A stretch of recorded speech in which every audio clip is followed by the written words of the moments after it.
And now the next case. All parties on McKean versus Boffman. Step forward, please.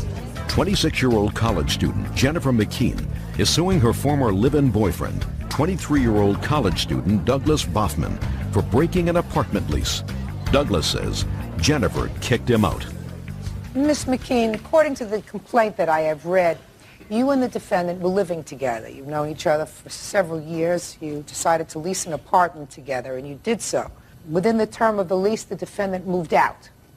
You want him to be responsible for his half of the rent, for the remainder of the lease, and in addition, you claim that he owes you some money for an airplane ticket. Yes. Correct? That's true. All right. When did you lease the apartment together? Originally, we leased it in February of 2000. The lease that we are on now is a renewal lease that we signed in December of 2000. So your lease runs from December of 2000 until December of 2001? July 31st, 2001. It was an 8-month lease. And when did he move out? He moved out on February 24th of this year. And the defendant says I was kicked out. that he was kicked out. He had no alternative. You told him to leave. He left. So tell me about what happened on the, I believe it was the 23rd when this incident Correct. started, of February. What had happened is I had gotten invited out to a party, and I asked her if I could go. She said yes. And the next morning I came back, and there was a... So you were gone all night? I was gone all night. And He was gone until 9:30. In the morning? Okay, so he was gone all night. Right. But when I did go to these parties, it was I don't care about your parties and what you do with your parties. You came home at 9:30 in the morning. Okay. You know, you're over 21? Correct. Anyway, there was a sign on the door, and it said, "Find somewhere else to sleep." Is that true? I said, find somewhere else to sleep tonight. I'm tired of the way that you've been treating me. Okay. You put a sign on the door that Yes. said, find somewhere That's else true. to sleep. And so what did you do? I did enter the apartment, and then when I came the morning? In the morning, correct. When I entered the apartment, I saw 2 trash bags, a U-Haul box, and a piece of luggage with most of my personal belongings in them. Where had they been before you left? They were on my desk. They were on bookcases. It was just, I mean, it was about half of the stuff that I owned was in those. So what you're telling me, sir, is that she packed up your stuff? Most of it. Not all Or of it. some of it? Some of it, correct. And where was it that she had placed it? It was in just our front room by the dining room table. Is that correct? That is correct, but the reason I did it was to make a point that our relationship had gone downhill since about December. When he was home, he wouldn't talk to me. I don't care. It's not relevant to this case. The question Okay. is, did you in fact make it clear that you wanted him out of the apartment? Yes, but when he came home, I said I did that to make a point. I don't want you gone. I want you to stay, and I want to work on a relationship. But he wouldn't talk to me about it. He went to his father's house all day and left. I called him about 4:30 that afternoon and asked him to come home so we could talk about it. He said, okay. He came home about 45 minutes later with his brother and said, I'm just leaving. There's nothing more to talk about. I said, please don't leave. I called my mother hysterical, saying, he's leaving, I don't want him to go. When he makes up his mind about something, he doesn't change it. So he left, and he was refusing to pay any of the rent, even though he's on the lease. We're both legally on it. Well, the landlord may proceed against him, but you can't. I mean, you can if he just moved out. But he didn't. I mean, you chose to treat this apartment as your apartment. Put your hand down. You chose to treat it as your apartment when you said to him in the note on the door, you find someplace else to sleep. Now, I just want you to think about this. The fact that you may be in a relationship doesn't make you his landlord. You're not his landlord. If you came home together and found a note on your door from your landlord that said, find someplace else to sleep, right, would you believe that you had been evicted from your apartment? Just answer my question. Yes. Of course.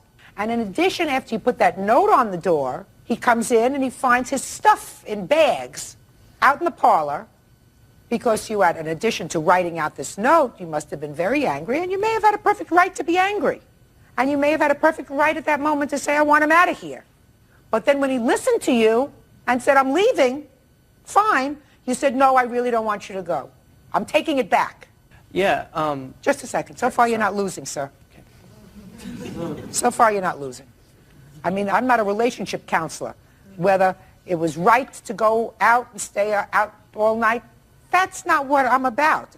What I'm about is, if she told you to move, and you moved, then she can't come in and say, I want him to pay his half of the rent. But the note said tonight.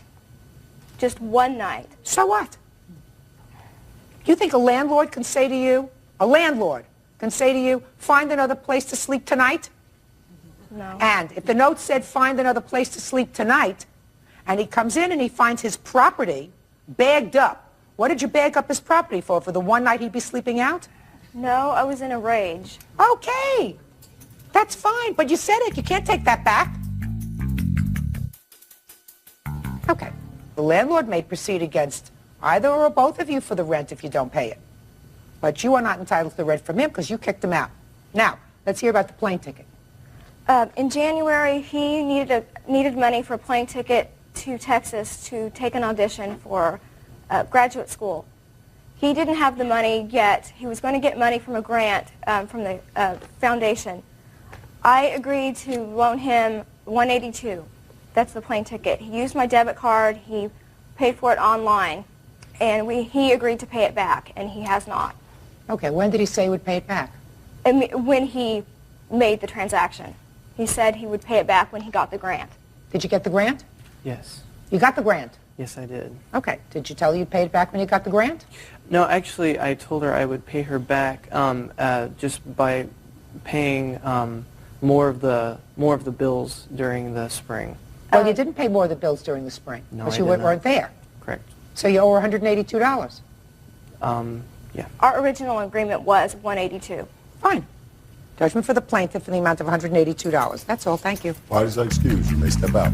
She kicked me out, so I don't know that I should pay rent. I'm sorry that I lost, but all I could do was take it to court and let the judge decide. Like the judge said, she's not my landlord. She made her decision, and I have to live with that. She actually assaulted him, clawed up his face, and hit him multiple times with a broiler pan. I'm sorry that I assaulted him. She came out of the apartment and clawed me in the face and hit me on the head with a broiler pan. I do admit that I did that. It was extremely immature, and there's no excuse for it. I was in shock after the event. All I can do is move on with my life. I don't feel I owe her anything. I really loved him. I still love him, but I have to get on with my life, too. And now the next case. All parties on Bishop versus Hall. Step forward, please. 24-year-old healthcare provider Brandy Bishop claims the father of her two children, 25-year-old video store clerk Thomas Michael Hall, owes her for an income tax refund.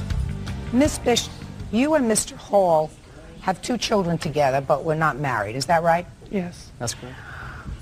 In the year 1999, for part of that year, you were living together. And then there came a time when you separated. When was that?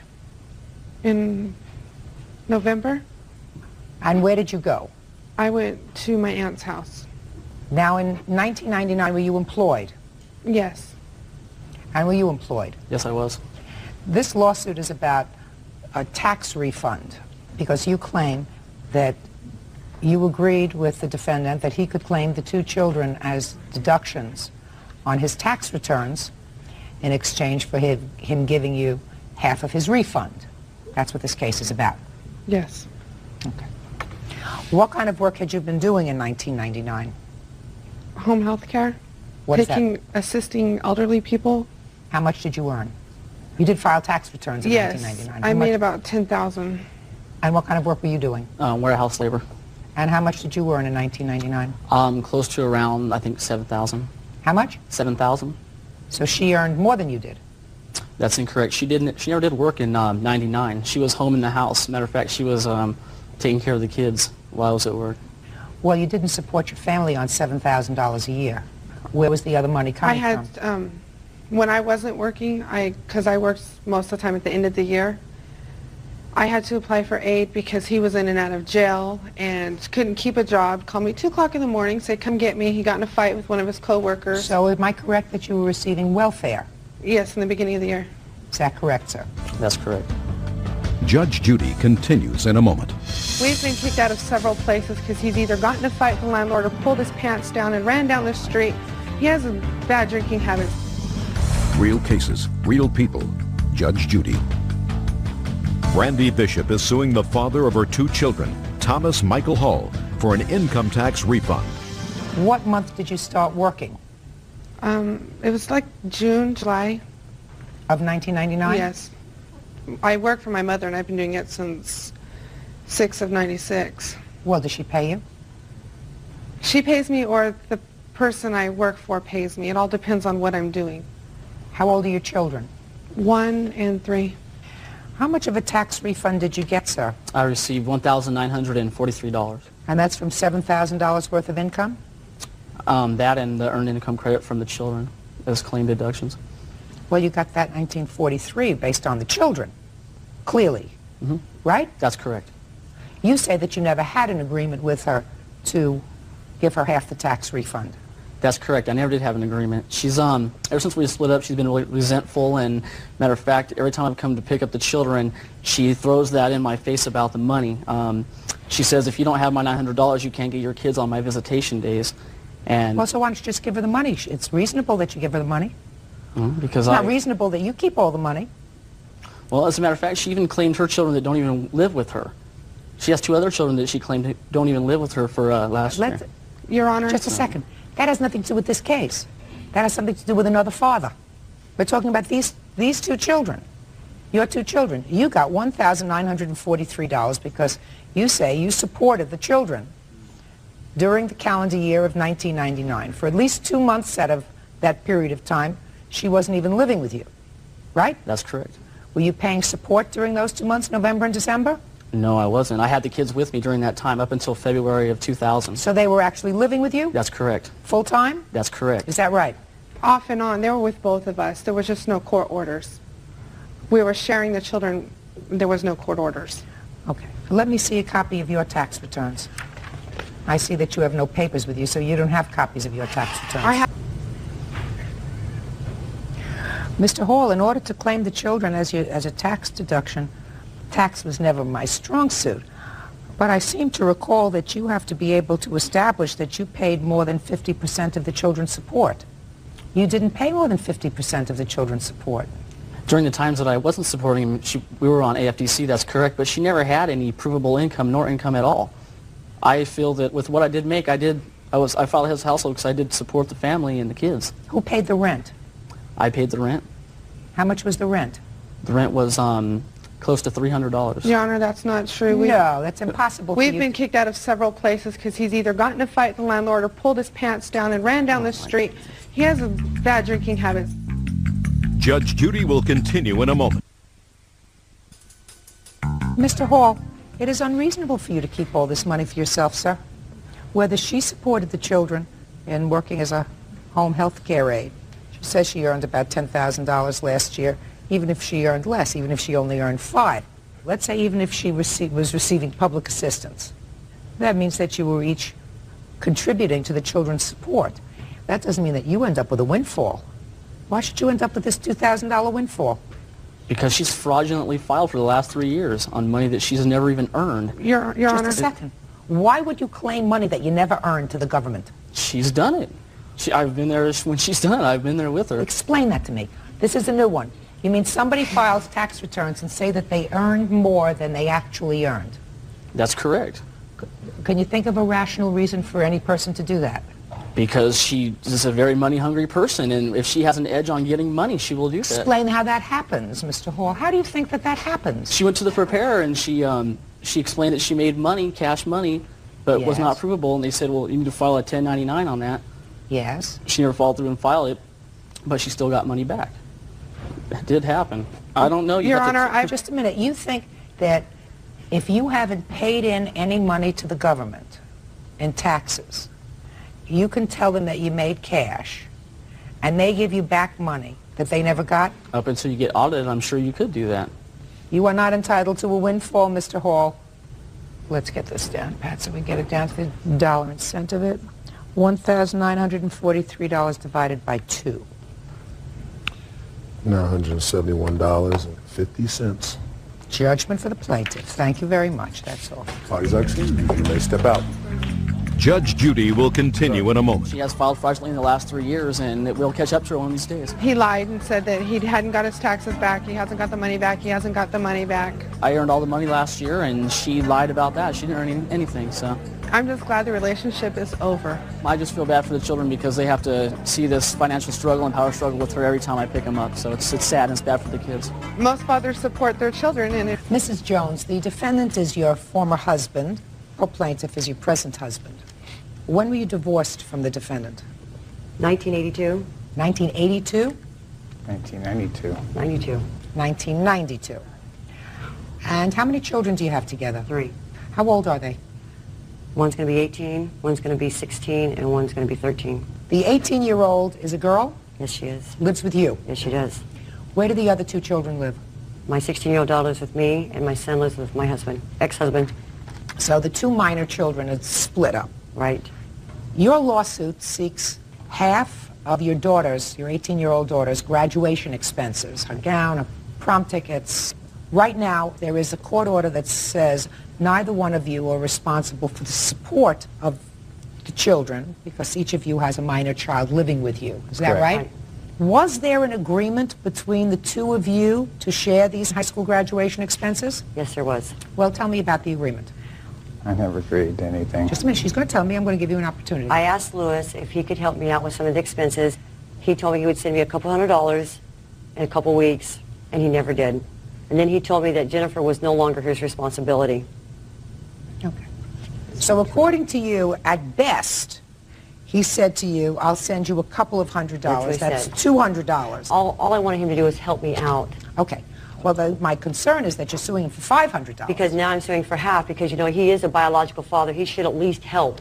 Yeah, we just basically wiped out our savings account and everything else through, you know, for this whole prom and graduation thing and everything else. And Mr. Jones, one of the things that concerned me in Mr. Serpa's answer was that you chose his daughter's graduation from high school as the time to serve him with a small claims suit. That's right. Why did you do that? Well, because he lives in Bakersfield and we're in Sacramento, and otherwise we'd have to pay to have him served. And he's a truck driver. You know, it's hard to truck. Well, how much do you think it would cost you to have him served? I'm not sure what they charge. I think it's like $35 or something like that. Right, to have him served. But then the sheriff's got to track him down and everything else. Just a minute. Not so hard to track him down. You have an apartment? I have a house. And you have a 13-year-old living with you? Yes. It's not so hard to track him down. But Lewis is not there all the time. I don't care whether he's there all the time or not. Who was present when you served him with these papers? My 16-year-old daughter. My 13-year-old son. Yeah. And what about the graduate? She was already down coming in. She didn't know that it was being done. But it was done in front of the other 2 children. Right. That was a big mistake. You don't inflict your anger on an event that's supposed to be a joy for children by serving their father with a small claim suit. I assume the small claim suit was for the graduation expenses. Yeah, and prom. They actually used my 16-year-old daughter because she came over with one of his friends, and she introduced me to him, and then he served me with the paperwork. What had you told your 16-year-old daughter about this person? No, this was a neighbor of ours across the street that served the papers. Did you tell your 16-year-old that her father was going to be served with papers by this person? Yeah. She knew. Well, tell me what you told her. Who spoke to her? Oh, you mean when she went up to introduce our neighbor to her? Before you got to the graduation, there had to be a plan, a plot. Actually, no, she didn't know it at the time. When we got there, we didn't know how to get the papers to him, so I asked Laura if she wouldn't mind taking Rodney over there, because Rodney wanted to see Nick anyway. Okay. If she wouldn't mind taking Rodney, your next-door neighbor, over to her father. Right. Go ahead. And then that's when Rodney gave him the papers. So is now what you're telling me that your daughter did not know he was going to give him the papers? She knew. I mean, she didn't want to go over there, but she did it anyway. What do you mean she didn't want to go over there? Well, because she just hesitated, but she went over there to take What do you Rodney mean she over. hesitated? She didn't hesitate. She said something to you. She said, I don't want to do this? No. What did she say? She just kind of gave me that look like, well, Mom, but she went. But she didn't say nothing. She just did sounds like a good kid to me. You had no right to do that. You people are not doing the right thing to your children. You're not. Neither is he. No. This was a very bad thing to do to your children. This was a very bad thing, far worse than a couple $100 for a prom dress or a graduation ring or anything else. It's a far worse thing to enlist the aid of your 16-year-old who really didn't want to do it. She didn't want to be involved with it. You made her a co-conspirator in what you decided to do, which was to serve him papers on the date of your daughter's graduation. There isn't a question in my mind that your 18-year-old who graduated knew about what had happened. She may have known about it afterwards. She knew before. She told me that it was going to happen. She told you that it was going to happen. She knew that you were going to get served papers, but she didn't know when that day. She didn't know it was that day. She Right. just knew it was going to happen. So you think that she was happy or not happy when she found out that her father was served on her graduate? Well, I'm sure she wasn't happy about it. So why did you do it? I didn't have any other way to give it to him. Of course you did. You mean you don't Am I see a supposed to drive 13-year... down there and give it to him? Absolutely. If it's a choice between doing it on graduation day and getting in a car and driving down with your next door neighbor and serving him with the papers, that's what you do. But then we got to go through the I problem wasn't of happy trying to about find it being him done and that trying to day. track him down. I mean, he was already in Sacramento. He was there, you know. That's Case is dismissed, that's all. Apologies are excused. You may step out. it's just that there's no way of tracking him down, you know. I mean, No comment. My daughter was really just devastated about me getting served. I went down after graduation. I told her, and she was really devastated. She was hurt. 35-year-old homemaker Sheila Carter is suing 28-year-old pet groomer Lori Wickman for the death of her bird, Misty Blue. Sheila says after Lori clipped the bird's nails, it bled to death. Order. All rise. Yes, case number 251 on the calendar in the matter of Carter versus Wickman. Parties have been sworn in, Judge. You may be seated. Folks have seats, huh? Ms. Carter, based upon your complaint, I gather that you've used the defendant's services as a pet groomer before for your other animals. Is that right? Yes, it is. I have. I loved her service on my dogs. You claimed that you took a parrot or a cockatoo or a big bird that you had to her, and she cut the bird's nails. Correct. And the bird bled to death. That's what your lawsuit is about. That's right. What kind of bird was it? A lesser softened crested cockatoo. Big name. And how much did you pay for her? I traded a rose embroidery machine. We bartered an even trade for Misty Blue at $1,500. And I've got the papers and got the... Your Honor, she told me $1,200. No. Well, you set the price. You and the person that you bartered with set the price. Right. Where'd you buy it from? Deb Wallstatt, my witness. Step up, please. You're Deb? Yes. How long have you raised these birds? 7 years. If I went into a pet store to buy one of these birds, what would I pay for it? If I called a local bird store? $1,600 to $1,800. And you're a good friend? No, I've only met her once. When you sold her the bird, did you give her any instructions on taking care of the bird? Yes. Grooming, et cetera, nails? Yes. Et cetera? You gave her instructions? Yes, I gave her a booklet. Okay, have a seat. Thank you. I may come back to you again. Okay. So you bought the bird in January of 2000. That's right. When did you take the bird to the defendant? I took it in June on a Thursday. I don't know the date. So in June, after 6 months. After 6 months, you took the bird. To get her nails trimmed because I have little nieces and nephews, and she's so sweet. She would go to the children, but the children were like 5, so I didn't want her to scratch. So I just wanted her nails trimmed so the children could pick her up. She was just a sweetheart. Tell me about the conversation when you showed up with the bird. I asked her if she could trim my bird's fingernail. She said she wasn't really prepared, but sure, we'll do it. Let's do it. She moved the dog off the table, and she put my bird on the table. And that's how you remember it. She said, I'm not really prepared. Right. She said, I'm not really prepared. And she had a dog on her table. She put the dog down. She goes, let's do your bird. Let's do it. And what happened when she trimmed the bird's nails? Big drops of blood. Misty got away from her, fell to the ground, and then she couldn't walk on her nails because she was so hurt. She kind of rolled around. So the first time she cut one nail, was there any blood? Gobs. Yes, ma'am. So why didn't Gobs, drops.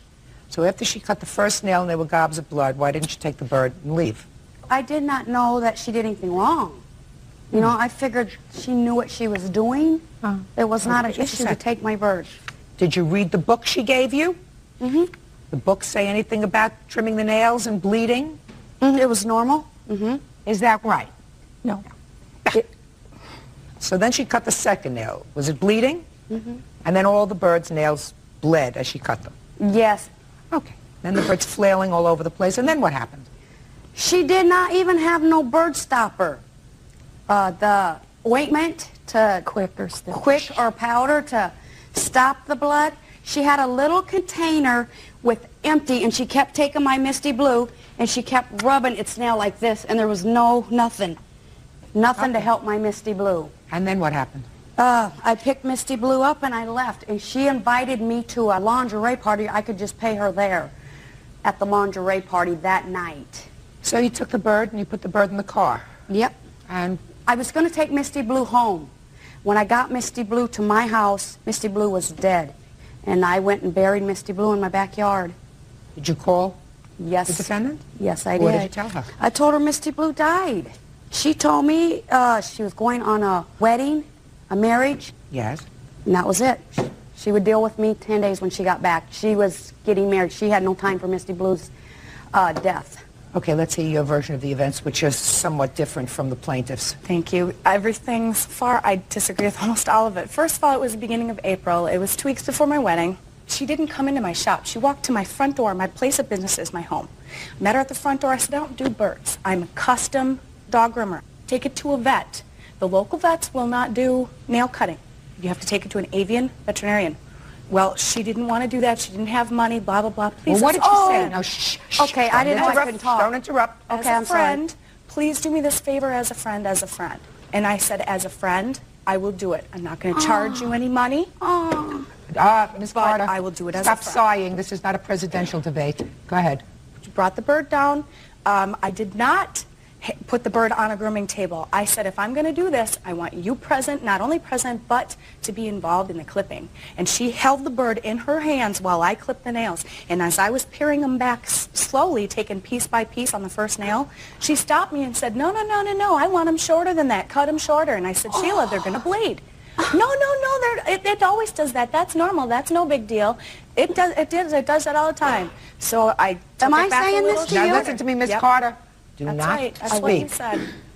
I then continued on clipping the nails. I told her, I explained to her that, they're going to bleed. I had plenty of quick stop. I run a full-service grooming salon. I did stop the bleeding immediately. Every nail that was clipped was then, cauterized with the quick stop. They're not supposed to bleed. Oh, they do bleed if you cut them back that far. No, I understand. If you cut them back that far, of course, if you cut somebody's nail that far, you get the skin, they bleed. Right. She was telling you cut them shorter and shorter, and you were cutting them shorter and shorter, and the bird was bleeding. And I told her, I said, I'm doing this under protest, Sheila. I don't want to cut them that short. And she said, oh, they're really, really long. I don't care if they bleed.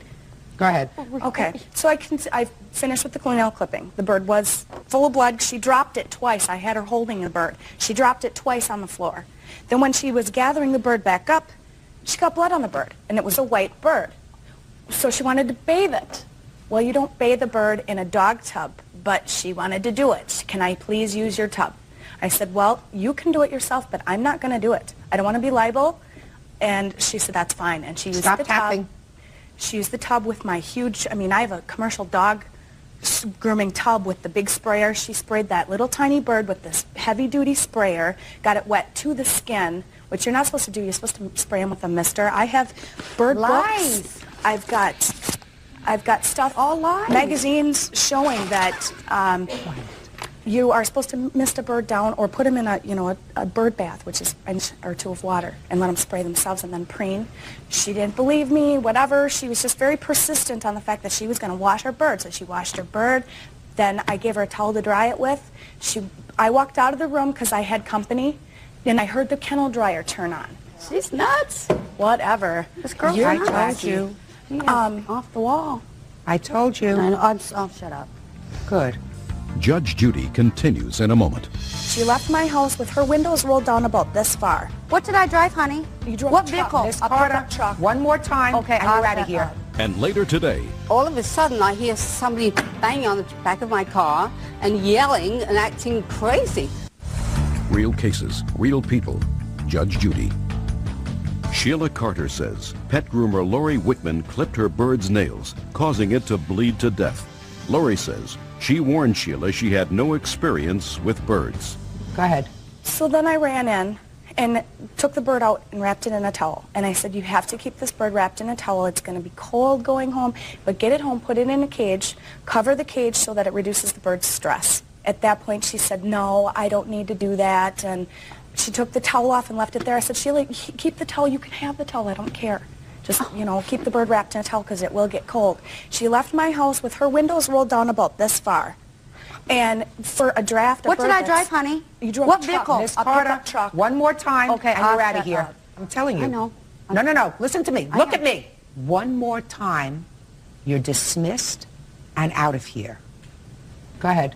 So she left with the windows down, and I turned to my company, and I said, that bird's not going to live. She left without a towel wrapped around it. It was cold. It was the 1st of April in Minnesota. And she left with that bird not wrapped up in a towel. It was wet to the bone, and if you expose a bird to high or fluctuations in temperature, it can cause severe shock and even death. And I'm almost positive that that's what the bird died from. I don't think it bled to death because it would have died immediately instead of dying 40 minutes later. It was fine until she put it in the tub and then in the dryer. And that was just ridiculous. Let me see if I can draw you an analogy. Can you imagine taking your father to a doctor? Let's say a doctor who was a podiatrist, takes care of feet. Yeah. And said he needs surgery, bypass surgery. The podiatrist said, I've never done that before. And you said, well, we're here already. Are you following where I'm going? I see where you're going. Just do me this favor. I have real confidence in you. You know more about medicine than I do, so just take care of it. Isn't that what you did? In a way, yes, I did. But I did not portray myself as knowing anything about the bird. You don't, just a second. You don't have to. Podiatrist doesn't say I know anything about hearts. That's what you did with this bird, according to you. I'm taking your scenario as true. I think that there's a mix of both in what these two stories are. I do believe you said to her, I don't cut birds' nails. I'm a dog groomer. And I do believe she said to you, yeah, but I'm here and the bird's nails need to be cut. Come on, we'll do it together. You didn't want to do it. She twisted your arm. I was trying to be nice. My bird. Shh. Oh, you were almost out. You almost did it. She took the bird to you because you are a groomer. Her head, you groom dogs, you cut their nails, you can groom birds and cut their nails. So she took the dog to you because of your, in her mind, expertise. And all you had to do was say no. I did. But you did it. That was wrong. That was wrong. People have the ability to say no and mean it. No, I'm sorry, Sheila. I don't do that. As much as I like you, you have to take the bird someplace else. End of conversation. Come to my lingerie party. We'll have a good time. So as nice a lady as you are responsible for the death of this bird. Judgment for the plaintiff and the amount of the request, which is $1,500. That's all. Parties are excused. You may step out. I do hope that if she does get another bird, she'll at least educate herself on how to take care of it. I am so happy for the verdict. I won my Misty Blue.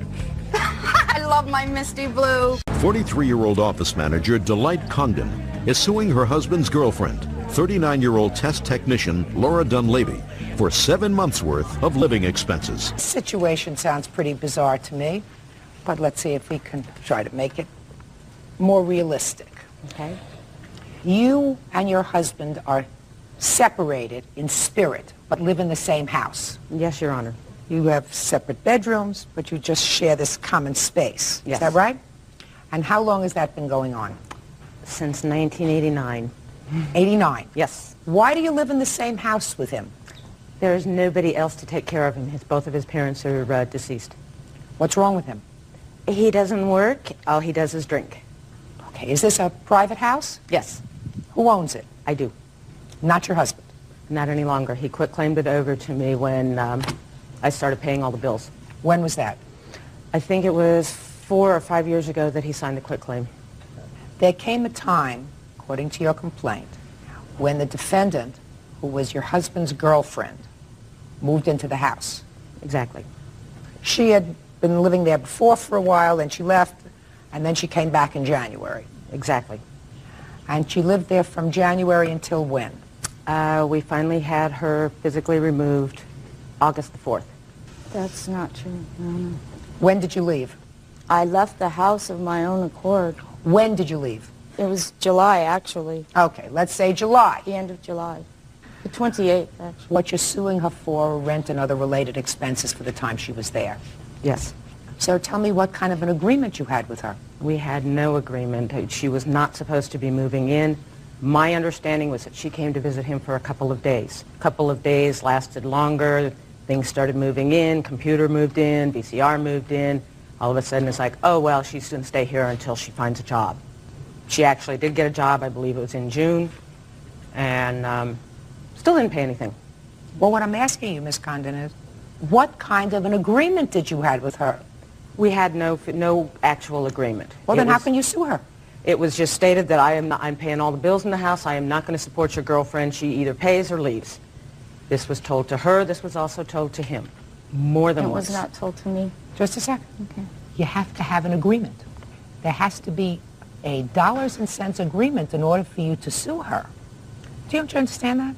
You have to say, look, if you want to stay, this is your rent. You pay $100 a month towards rent. You pay $50 towards utilities. That's $150 a month or $250 a month. That's your share of expense. And she has to agree to that. And then if she doesn't pay, you have a basis to sue her. Because what I didn't understand from your papers was you said to her, I don't have any intentions of supporting you. Exactly. And she said what? Nothing. No agreement. Okay, but I didn't want her there, period. Then you should have called the police. It's your home. I did. It's your home. And say, this is a trespasser in my home. I did call the police. The police told me that as long as Michael is allowed to stay in the house and he has invited her, I need actual physical reasons to have her removed. I cannot just say I don't want her. Even though the house is in my name, I'm allowing him to stay there. Why didn't you throw him out? He has nowhere to go. He will die. He has... Sounds to me as if you... Is he still living with you? He is still there. You're in a very untenable position. He has no family. All he does from morning till night is drink. How long are you married? Since 1987. So you're telling me that you were really together with him for 2 years before you separated? We lived together for 13 years prior to that. So you've been together a very long time? Just about 25. You have no children together? No. Do you work? Yes. You own the house free and clear? No. No, I'm making payments on it. It sounds to me as if you're living in a situation that is untenable for you. If I were to sell the house, he still has no place to go. He has no one in the world other than me. I've tried putting him in a rehab. He lied to get out. Are you emotionally attached to him? I care. I don't want him to die. How old is he? 47. Could live for a long time. You prepared to live this way for the next 30 years and have him bring women into the house? No. So what are you going to do? I have no idea. So you have a couple of choices. You've heard the term enabler? Yes. By your taking care of him over the last 11 years, you've really become an enabler. You tolerate, because he knows he can come home. Bills are paid, doesn't work. Did he ever work? Yes. Till when? Probably 88, 89 is when he quit. What kind of work had he done? He was a musician. Is this the first time he's brought a woman into the house? No. How many times has he done it in the past? One other time, and she did pay. Ms. Dunleavy, did you know that they were married? I didn't know positively, no. My understanding was that they had their marriage annulled many years ago. But they were still living together? Yes, and because they had a business agreement with the house, and as far as I knew, the house still does partially belong to Michael. That's I guarantee it doesn't anymore. I understand that. I gather from your answer that there was a period of time when you were really a drinking buddy of his. Yes, there was. And that according to you, you've been sober now for a couple of months. 61 days. Yeah. Couple of months. Good. Yes. And you're back on your feet? Getting there, yes. Where do you live? I'm in a program right now. I live in Simi Valley. What kind of work had you done in the past? I'm a technician, test technician. I also have done bookkeeping, secretarial work, assembly Where did work. you meet Michael? I met him at his house. How? My husband knew him. I met him through my husband. Who buys the liquor? He gets $35 a week to buy Carl's Jr. or whatever. He gets that from you? Yes. But he doesn't buy Carl's Jr. Oh, he does. Just not very often. Did you ever think of not giving him any money at all and just buying the Carl's Jr. yourself? I've tried that. He goes through my purse. I've had to lock my purse up lately because he goes through it to get cash. They pawned his parents' wedding rings to get cash for booze. Time for a change. Judge Judy continues in a moment. They were two alcoholics that probably didn't know which way was Sunday. I was out of control. So I think you need a little help. And later today, were you the one who asked your parents to have her move out of the house? I was in a coma. I had nothing. I didn't know what was going on. How did you feel about that? It was a hurt. Real cases, real people. Judge Judy. Delight Congdon says her husband's girlfriend, Laura Dunleavy, owes for living expenses for the 7 months she lived in their marital home. Responsibility is one thing, stupidity is another. That's true. And you're not helping him. Bottom line is, in addition to not helping him yourself, you're not helping him. He has absolutely no reason to stop drinking. You've given him no reason to stop drinking. So you can live in the house. I'm supporting the house. I'll support you. I'll give you spending money every week. It's comfortable. You take care of the house. You take care of supporting it. You probably take care of cleaning it. You probably take care of all of those other things that go along with maintaining a house. And he does nothing but drink. He has no reason to stop. You have to give him the reason to stop. That's what they call tough love. Sometimes you have to do it with a child. It's much harder with a child than it is with a 47-year-old man.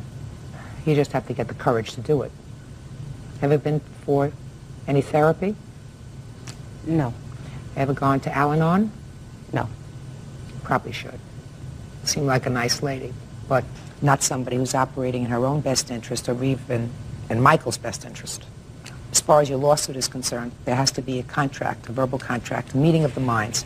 There was no meeting in the minds for Miss Dunleavy to pay a set rent. Your Honor, she did say that she would pay. When she got her job, she said, I want to pay my own way. I'm not going to live here for nothing. Your Honor, at one point I offered her money and she told me to keep my money. I would need to spend it on Michael. So there was no meeting of the minds about the basic terms of your arrangement.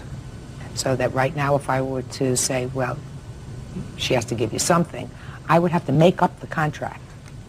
I would have to fix an amount. And you don't do that. What you do is you create a contract and then you come to court to enforce it. Do you still see him? I still talk to him, yes. You try to encourage him to go in? We're still friends. Oh, yes, I have encouraged him, and he wants to start going to AA with me. He's very scared, like everybody is that is in his position. I know, when I first started going through treatment, and you're scared. You need support. Were you forced to go through treatment? No, I'm not forced. What precipitated you going? What precipitated me going? Well, I realized that I was out of control. You had no place to live? No, I didn't. I was in between places. And you had no job? Moved out. No, I didn't have a job at the time. And you had no way of supporting yourself? No, I didn't. See, all those things put together are things that Michael has. He has a place to live. He doesn't have to worry about supporting himself. Right. Right? He doesn't have to worry about starving because all that's provided for him. And whether Miss Dunleavy acknowledges it or not, that's one of the things that played a role in her decision that she was really out of control. Sure. Because she had no options. Yes, sure. You're giving Michael options. You can do that for a year, you can do that for 6 months, but 11 years is too long to allow somebody to feed off you unless you need it for yourself for some reason. You need to have somebody totally rely on you. So it's sort of this symbiotic relationship that you have. He needs you to physically live, and you need him because you need to feel as if you're taking care of somebody. So I think you need a little help. Got it? They were two alcoholics that probably didn't know which way was Sunday. But she doesn't owe you any money for rent. That's all. Case dismissed. Parties are excused. You may step out. I would just like for everybody to be able to get on with their lives. It's kind of sad that somebody can exist and not have to pay their own way in life, but that's, I guess, the way the world is. And now the next case. All parties on Trimble versus Maurer. Step forward, please. 41-year-old accountant Julie Trimble is suing her ex-boyfriend, 34-year-old handyman Jeffrey Maurer, for a series of unpaid loans to pay his bills. All right, let's cut to the chase, Miss Trimble. You lived with this man for 3 years, according to your complaint, and say that over the course of the 3 years, he built up a debt to you for miscellaneous bills and expenses. He finally decided to leave sometime in October of this year. He gave you a check, packed his bags, and left. Correct. And now you went over all your bills, and you want him to pay a whole bunch of money that he hadn't paid over the 3 years you were living together. Correct. Did he ever sign a note to you? No, ma'am, he did not. Did he ever sign a lease with you? No, ma'am, he did not. Did you have a lease agreement with him, even though it wasn't in writing? No, ma'am, I did not. So what do you think he owes you for? Over the course of 3 years, I just basically went back from last December. He was living with me. We were boyfriend and girlfriend, and he had agreed to pay a third of the rent and the utilities because it was myself, my daughter, and him living there. And he also had incurred a lot of personal expenses that he didn't have the means to pay at the time. So I loaned him money on just various things, paying for his utility bills at a house that he was refurbishing. Well, what was the repayment agreement? If you say you made these loans to him, what was the repayment agreement? That I would pay these bills for him and he would pay me as soon as he got back on his feet. What if he never got back on his feet? Well, his whole contention was that he was rebuilding this house of his and he was going to sell the house, and he also had a truck that he was trying to sell, and with those proceeds he was to reimburse me for all of these expenses.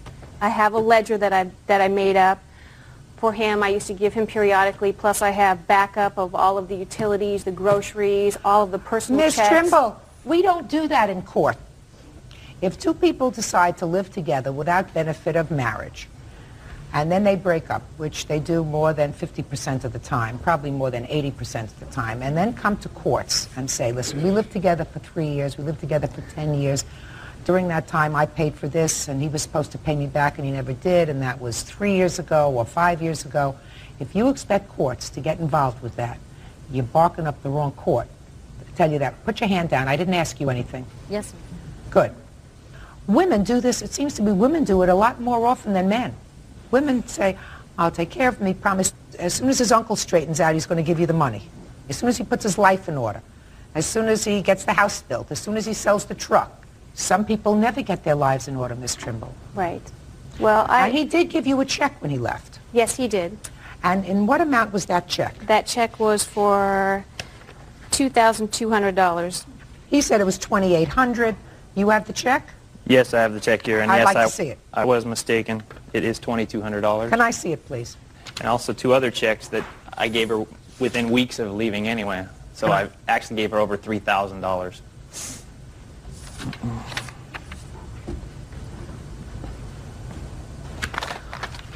Who crossed out paid in full?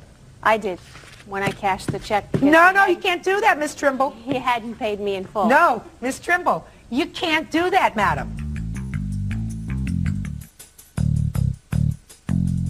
What you are alleging is that over the course of 3 years, you advanced money to this man. Correct. And he gave you a check at the time you terminated your living arrangement, and he had written on the check, loan payoff paid in full. You accepted the check, and then you cashed it. If you choose not to accept this check as full payment of all loans, you don't cash it. Give it back to him. And let me finish. Okay. And you say to him, I'm not accepting this check. Give me another check that just says partial payment on loans, and then we have an agreement that this was partial payment on the loan. But you cannot take a check and change the face of the check and cash it and say he still owes me more money. You can't do that. Well, at the time that he had given me that check, he left it laying on my table, moved out, and I had no way to get a hold of him. So my only best interest was to go there, cash the check at his bank the next morning when they opened, so I would at least be guaranteed part of the money that he owed me. And that's what you were guaranteed, and that's what you're going to get. Period. Who are you? I'm a friend of hers. You know anything about the law? No, I don't. Good. But I'd like to add something, Your Honor. About You're what? saying the loan. rent and just a sec. utilities are not loans. Thank you She very don't pay much. the I didn't rent. ask for an instruction in the law. The law is that you accept a check in full payment of all outstanding loans, and you've accepted that check. You cannot change that check and say, it's not all that you owe me. Now you owe me more. So, Ms. Trimble, be smarter the next time. Case is dismissed. Parties are excused. You may step out. The man got in trouble. I was trying to help him out. Okay, I'm a sap for doing that. He agreed to pay Okay, that's it. I'm rent done. for 1/3. I don't think that's fair. And now the next case. All parties in the matter of Carter versus Powell. Step forward, please. Travel agent Trenace Carter is suing ministers Melody and Brendan Powell for loss of business and slander. The Powells are countersuing for slander and pain and suffering. Ms. Carter, I gather you are suing for some sort of breach of contract, and the contract would be an oral contract that you had with the defendants to plan a trip as a travel agent for a large group of people that was supposed to go on a cruise. Is that generally correct? No. I put together a cruise, and I contacted Melody because I needed speakers. That was the first contact I had with them. So it was my cruise to start off with, and they ran with it. So what's your problem? They have slandered my name and said that I'm not a travel agent. They have defamed my character, and I have been receiving emails of threatening of communication and just all kinds of disruption. Well, what happened? Did you plan the trip for them, or did you not plan the trip for them? I planned the trip for a group of people for myself, and I contacted her because I didn't have any idea how to contact the speaker. So you planned a trip for a group of people yourself as a travel agent? Yes. But you didn't have the people? I had a mailing list of people I needed speakers. You didn't have anybody signed up for the cruise No, yet? not yet. Not till I started advertising. So you were planning a cruise in your mind. You didn't have any people yet. You had a mailing list of potential customers. Right. You contacted them because you wanted them to provide speakers. You're ministers? You have a ministry? Okay. What was the contract that you had with them? There was no contract with them. So what are you suing them for? I'm suing them because there's some personal matters came into play, and that's when the drama started. Okay. So you're suing them for saying that you were not a travel agent? Yes. And what else? Defamation of character. What were they saying about They were saying that I was not a travel agent, I was a liar, I was just everything that they could come up with, they were saying. Here's an email that she sent to a cruise line. This is the cruise line that you contacted because you wanted to put together a cruise with the cruise line. So you didn't want any of their church parishioners to go on your cruise? I want that. Just answer my question. You did not want their church parishioners to go on your cruise. They were not on your mailing list. Correct. Okay. You see the cruise line.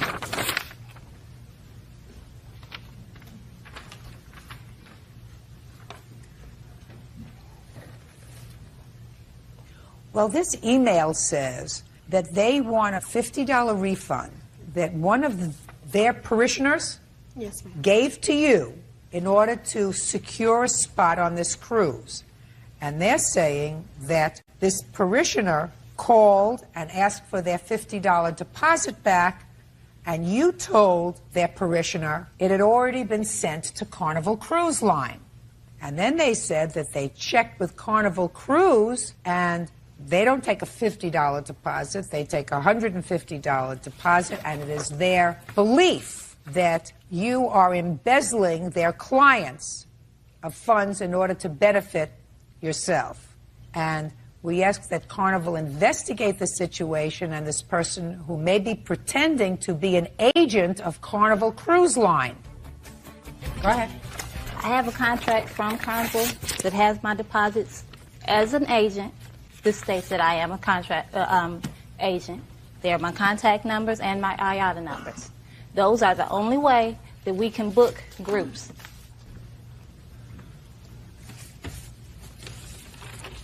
Are you a licensed travel agent? Yes. What about this woman's $50 deposit? Where did it go? It went back to her. Here's her file. When did you send it back to her? I took it back to her personally. Well, this letter was sent on April 12th, and you brought it back on April 16th? I took it back to her on April 16th, 4 days after this email was sent. Is that right? Yes. Okay. Now, is this the slander that you're talking about? Yes, and well, I would like you to tell me what happened in this arrangement that you were having with them, because clearly some of the people that were supposed to go on this cruise that you were trying to put together were their parishioners.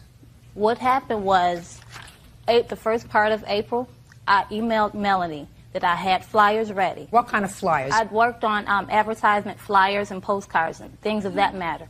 Called Carnival, ordered postcards, ordered letterhead, and I printed all the information on those cards and letterhead. I emailed her to let her know she could come by and pick them up. Just a second. What was she supposed to do with the flyers? She was supposed to be giving them out. To whom? To who she was inviting to the cruise. So that I was correct when I say that you were trying to put together a cruise and some of their parishioners were supposed to be vacationers on that cruise. Yes, so there were several right. That's what I... There were several churches. I don't care if there were several churches. I asked you about hers. You said no.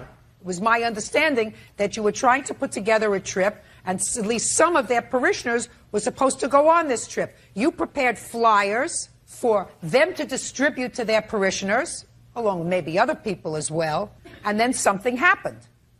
Right? Correct. Okay. What happened? You called her and let her know that there were her. flyers. You emailed her that the flyers were ready. She wasn't there. I'm going to cut to the chase now because my head's spinning. She wasn't there. Her husband decided to come over instead. And one thing led to another, and you spent part of an afternoon together. Went one place, went another place. Anyway, she comes back into town, and according to her, she got very annoyed because her husband was not supposed to be at your house, was not supposed to be out to lunch with you, was not supposed to be doing anything else with you, and she canceled your participation in the cruise. So far, is that reasonable? Yes. Okay. And then, this is what you're complaining about. Yes, and there have been several people that have been calling me. You can't tell me what those people said to you, madam? That's hearsay. You have anything else, any other emails that you want to show me? Yes, the ones that she has been harassing me with. I'd like to see them, please. Called me and said Melanie was out of town and he could come by and pick up the flyers. I said, well, I'm at home. You can come by and pick them up. I said I was supposed to be gone, but things didn't work out for me to go. He said, well, I can drop you by the DMV. That was no problem. What DMV? I didn't hear anything about a DMV. Right. I said, home, not home. What? When he came, he said, well, that was where I was supposed to go, so he was checking to see if I was home to come by and pick up the flyers. So he came over and he got the flyers. Right. He offered to drop me at the DMV. So he offered to take you someplace where you wanted to go. Right. That was when he gave me the check for the deposit, the $50. And he took the flyers. So you went to the DMV. He took you to the DMV was closed. They had went Closed. to lunch. Oh. So we went over to McDonald's and picked up food, and we sat at their house 20 minutes waiting for the DMV so you open. just a second. So the DMV was closed. Right. You went and got some lunch, and then you went back to their house? Correct. And had your lunch in their Right. house, waited until the Department of Motor Vehicles opened again. Right. Then he took you back to Department of Motor Vehicles. Right. And then where did you go? Went home. Then you went home. Right. Stupid! Not harassment. She's tired of you. She's tired of the explanations. Listen. Well, I had stopped communicating with her completely. Good. Stop communicating. Block her emails. Can't you do that? Put a block? Yeah, you can Say I don't want to block. hear from her anymore? You can block. Right? Yeah. That's what you have to do. Don't want to hear from you anymore. Listen, you had a business arrangement that didn't go anywhere. Right. There was no contract. You did a foolish thing. You did a foolish thing. Mm-hmm. You got angry. You retaliated. You don't have to see each other anymore, right? You don't like each other. You're not going to do business with each other anymore. Correct? That's right. Good. Goodbye. Excuse, you may step out. This was the first time I saw them, and I forgave them a long time ago. A scam, trying to get money off of our churches and nonprofit organizations to benefit herself. It went south when both of us made silly mistakes. She needed my help for some transportation to get to the DMV. I offered my assistance. That was a dumb thing, but it's behind me now. I went under the assumption that his wife knew what was going on, and that's how it went. Well, I don't think it was legitimate. Forgive and forget. Move on. James Frederick is suing his girlfriend's ex, security officer David Abbasi, for breaking his ankle during a fight. David says James attacked him. That you both found yourself at the same bar, and that Mr. Abbasi assaulted you at the bar, causing you to fracture your ankle. You want him to pay all of your expenses relative to that assault and also some punitive damages. Mr. Abbasi says that you were the aggressor that night. He didn't see you injure yourself, and if it wasn't for your aggressive behavior, none of this would have happened. That's your defense. Is that right? Yes. When did this incident occur?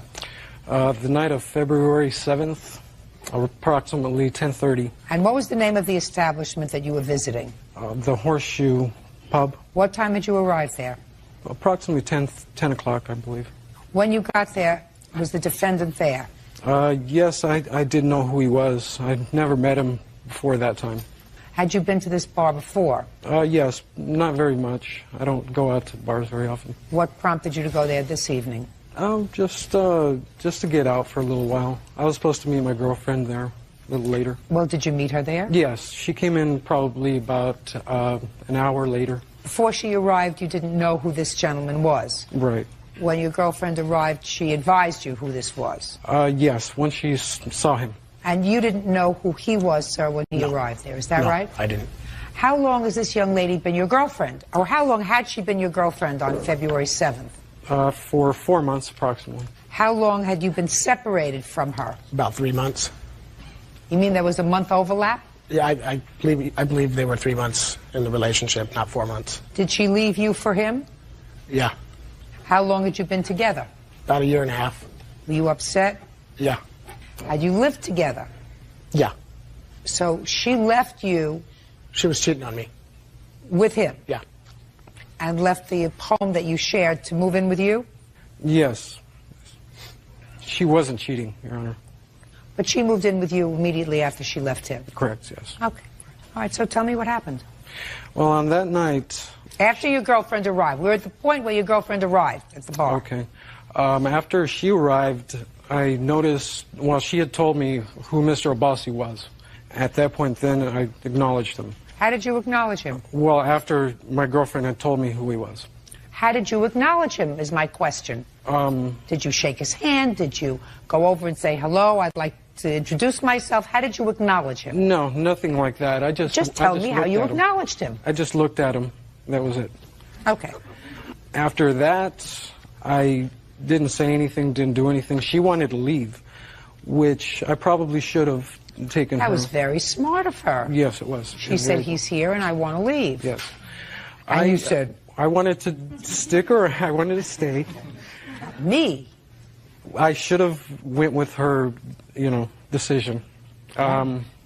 Afterwards, probably, I'd say 15, 20 minutes afterwards, Mr. Abbasi just started to look my way, and at both Lucy and I, and adjacent to him was a lady, and he was more or less smiling, laughing, pointing at us, and I just wanted to know what was going on. So I more or less shrugged my hands up. And How far were you from him when you did that? Maybe 20 feet. It's not far? Not very far, right. After that, basically, he got up in anger. At that point, he started really prancing or almost running towards me on the other side of the bar. And I didn't know what he wanted. I didn't know if he wanted to fight. I didn't know if he wanted to talk. So I got up and I met him halfway through the bar. At that point, I lost him in the crowd. There were a lot of people there. And after that, he shoved me after he saw me, and I didn't know where he was. I fell back into the crowd, and I tried to regain my balance. And after I tried to regain my balance, he shoved me again. This time, I fell backwards in an awkward way and broke my ankle. Now, your version of the events, Mr. Abbasi. He waved me over to fight. Show me how he did that. By putting his hands over like he that. Went like that? Yeah, calling me, saying he's going to kick my butt. We met simultaneously. I don't want you to make things up as you're going along, Mr. Abbasi. Listen to me. Are you telling me from across the bar you heard him say something to you? No. Or are you just showing me this? I heard him say he's going to kick my butt and wave me over. And then... And what did you do? We both simultaneously... No. So he waved you over to come over because he wanted to fight with you. Yeah. And you being the intelligent, sober guy that you are... I wasn't sober. Oh, you weren't? Well, that accounts for something. So you were drunk. Yeah. So he waved you over, and you went over to fight with him. Well, I was just thinking we were going to stick chests and try and talk it down, but then when I seen his fist come in, I had to push him. Your Honor, that's a lie. No, I don't want to hear you. I'm sorry. So continue. Let's keep going. So you got over there. He's waving you on, saying he's going to kick your butt. You go over there to butt chests with him because that's all you thought he was going to do. You saw him fist up his hand, and so you pushed him. Yeah. Okay. And that's how he hurt his ankle. If he hurt his ankle at all. He claims that my shove threw him 10 feet across the room into a pool table, causing his ankle to break in 3 spots. Judge Judy continues in a moment. James Frederick says he was attacked by his girlfriend's ex-boyfriend, David Abbasi. David says James instigated the fight. Now I'll hear you. Step up. Who are you? I'm the bartender that night. Let me ask you this. What's your last name? Banks. Miss Banks, you know Mr. Abbasi and his girlfriend. Is that right? Yes. And how long have you seen Mr. Frederick come in the I bar? only have seen him that one night. Where do you come from? Palmdale. And this bar is in Palmdale? Yes. How many bars are there in Palmdale? 4 or 5. Mr. Frederick, what prompted you to go to that bar this evening? Because you went there by yourself, and you were meeting Lucy there, right? Yes. But Lucy was the one who suggested the Horseshoe Club? Actually, I was. Really? And Lucy didn't say to you, no, I don't want to go there because I used to go there with David?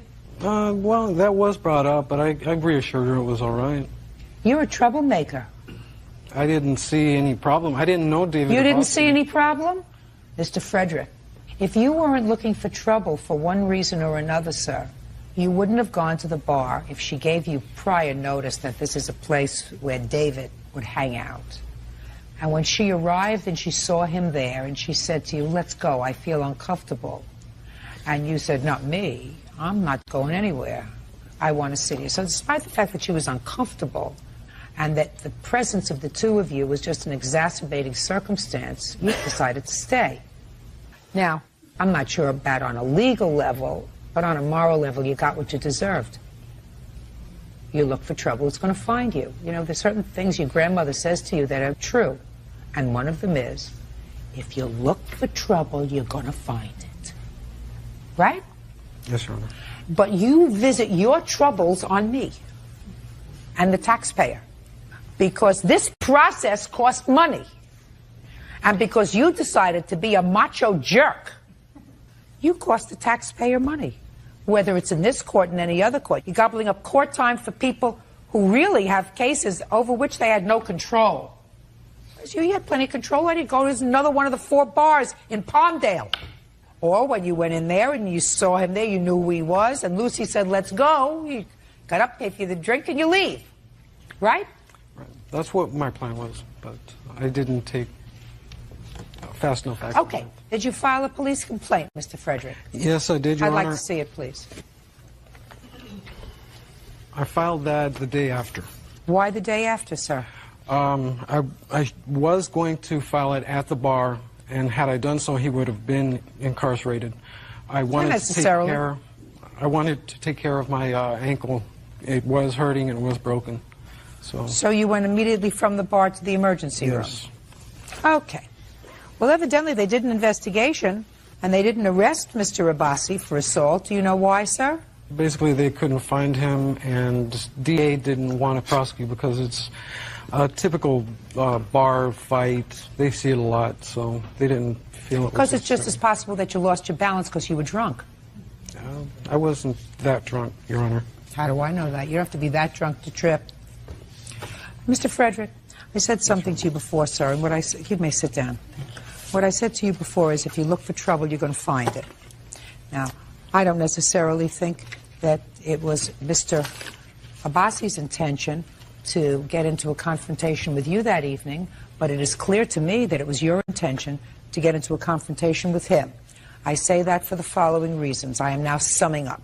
Your girlfriend told you that she was going to meet you that evening. You discussed going to the Horseshoe Bar. She said, I don't think I want to go to the Horseshoe Bar because that's where David hangs out. You said, I don't care. I'll meet you there. Don't be ridiculous. You go there, and sure enough, when she shows up an hour later, after you've had a couple of drinks, she says to you, I don't want to stay because David's at the other side of the bar. And you say, I don't care. Let's see what goes down if we stay here. It seemed to me, Mr. Frederick, you got the girl. You should be a happy guy. You shouldn't be looking for trouble. The girl that you're living with, the girl that you're happy with says, I'm not comfortable here. You pick yourself up and you leave. Chose not to do that. He pushed you. You fell. You broke your ankle. That's an accident. Goodbye. Apologize, please, and let's step out. The man's got issues where he can't get over his ex-girlfriend. He wanted to show me he has her. I didn't think he was, a violent guy. She wants to see us fighting over each other. He was lucky he got away with this. I'm just glad justice is done. And now the next case. Cynthia Zane is suing her ex-boyfriend, handyman George Flores, for the money she paid him to work on her house. George says Cynthia never let him finish the job. He is countersuing for his out-of-pocket expenses. Now, this is case number 274 on the calendar in the matter of Zane versus Flores. Parties have been sworn in, Judge. You may be seated. Folks, have a seat, please. Miss Zane, according to what I read, you met the defendant in May of 2004. Where did you meet him? I met him at a neighborhood bar. Remember what date in May? It was the first Friday in May. I think it was the 6th. According to you, you and the defendant had a romantic relationship. Correct. And there came a time when he needed some money. 2 or 3 separate occasions. You loaned him the money, and the repayment was supposed to be work done in your home by the defendant. You paid him the money. Correct. He never did the work. Or he started the work but never completed it. And some he never did. Well, he didn't do very much. And so you want the money back. Correct. Mr. Flores says that there was never a romantic relationship that existed between the two of you, that you hired him to do work in your home. He performed the work. You never paid him.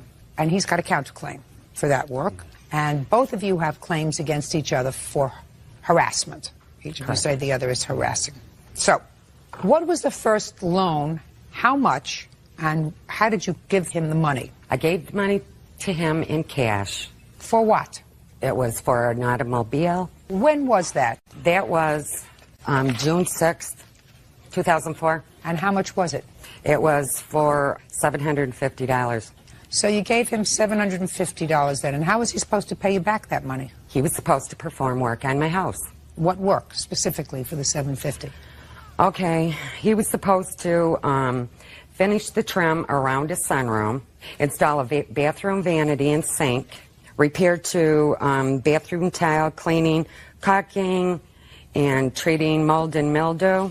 I see you're looking at something. What is it that you're looking at? I'm looking at the receipts he signed. Can I see them, please? Did he do any of this work? The only thing that he did, he mowed the lawn one time. He cut down a tree in the front yard. He power washed the front of the house. And when did he perform this work? Probably June 5th, maybe the 4th. First week in June. Look, I asked you when the first money that you gave him was. You said it was June 6, 2004. You gave him $750 for a car. Mm-hmm. Okay, $750. Here's the receipt, and I have it dated 6/21/04. Mm-hmm. And he was supposed to finish trim around the sunroom, install a bathroom vanity, and he signed this thing, and you signed it, and it says paid in advance. But now you say that he did this work on June 4th. So he did the work. He did part of the work. Okay, so he did part of the work. Right. Good. Now, when was the next time you gave him money? The next time I gave him money would have been a week later, maybe 10 days later. Now, when did you start to have a romantic relationship with Mr. Flores? Probably the second week of May. Well, tell me about the nature of your romantic relationship. The nature of our romantic relationship was he told me he was unmarried. Did you go out for dinner? We sat at Chili's one day, and he told me he was divorced in April 2004. Did you ever take her to Chili's, sir? Chili's? Chili's restaurant. Never. Never. Never did. Not a Chili's restaurant, Did you ever take it to any restaurants, Mr. Flores? No. Oh, it's not it. Listen to me, Mr. Flores. I know everything. No, ma'am. I only went to one to Jackie D's. That was on the 19th of August. That's the last time we went out together. And Mr. Flores, you're not following what I'm saying, sir. Okay. Maybe we're having a communications problem. Okay. Did you ever go out to eat with the plaintiff? Yes. Yes, I did. Mr. Flores, you don't think that you're smarter than I am, do you? No, ma'am. Shh. You're not. So that when I ask you a question, you would do well to answer the question directly, truthfully the first time, so that you and I don't have to do a dance around the truth. Do I make myself clear? Correct. How many times were you and the plaintiff out for dinner? Like Look up! 2 or 3 times. Okay. And of the 2 or 3 times, according to you, the one place that you never went was Chili's. Exactly. Where did you go when you went out for dinner? Jackie D's. Do you remember the days that you went to Jackie D's? Exactly. 19th. That was the last time, sir. That was Before the last time. And before that, I went out with her to another place. I can't recall the name of it. And do you remember about what time you got home? Yeah, I believe I got home around 12:30 or 1 o'clock. Now, at the time, Mr. Flores, you were living with whom? My wife. Where did you tell your wife you were on those evenings, Mr. Flores? I told her I was out in a business.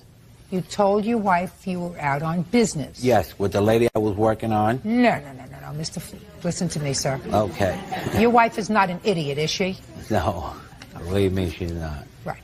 So when you were out until 12:30 or 1 o'clock in the morning, you wouldn't have told your wife that you were out with a lady discussing cleaning the mold out of her bathroom, right? So you told your wife that you were out on business, correct? Yes. And that was a lie. Oh, is not an answer, Mr. Flores. No, it wasn't a lie.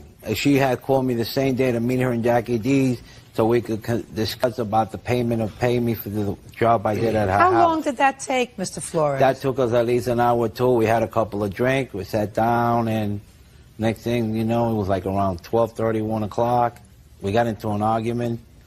She left me there. I had to call my brother to pick me up, and that was it. Well, just a second. Why was that? How did you get there? She picked me up.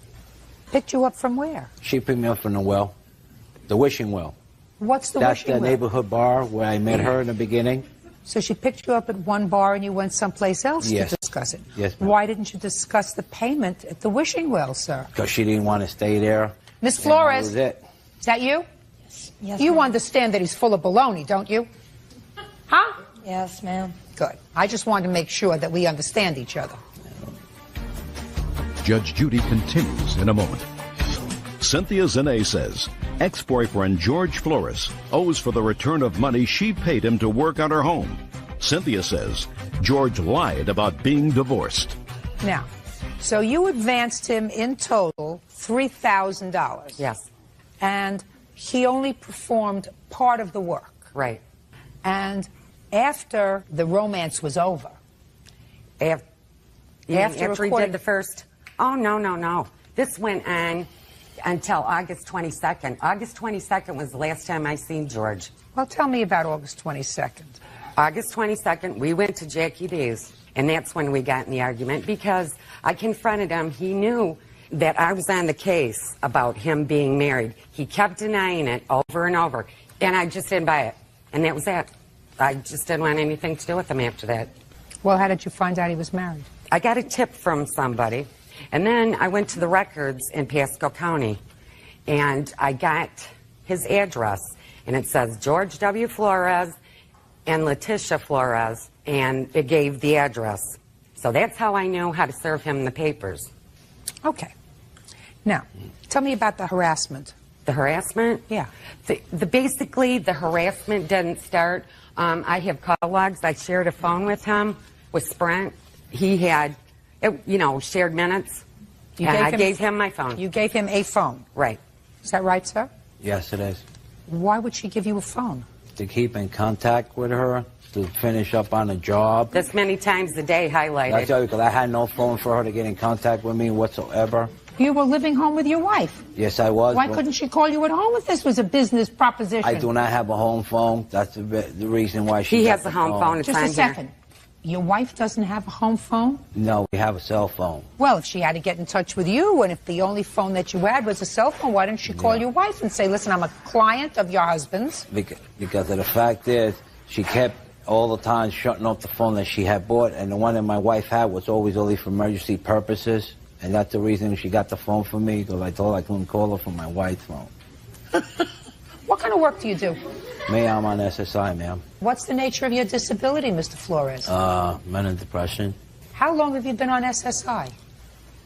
10 years.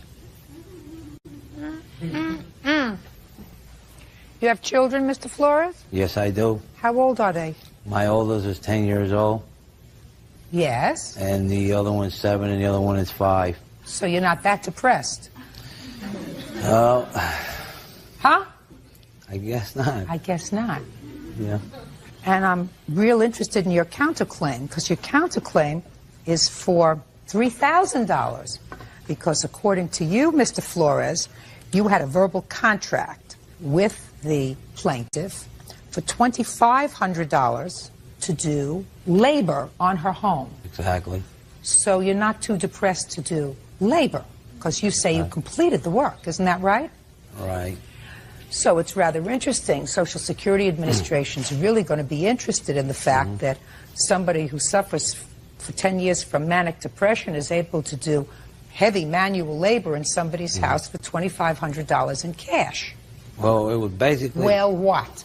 Well, basically, when she hired me, it was only to clean up the house. Is this the first time in 10 years, Mr. Flores, Yes. that you performed manual labor? Yes, ma'am. Really? Yes, ma'am. So you're telling me in 10 years, sir, aside from making 2 or 3 children, the only work that you've done was for the plaintiff, in the amount of $2,500 for which you were not paid. Is that what you're telling me? Yes, ma'am. And it was just your bad luck that that job ended you up in court before me.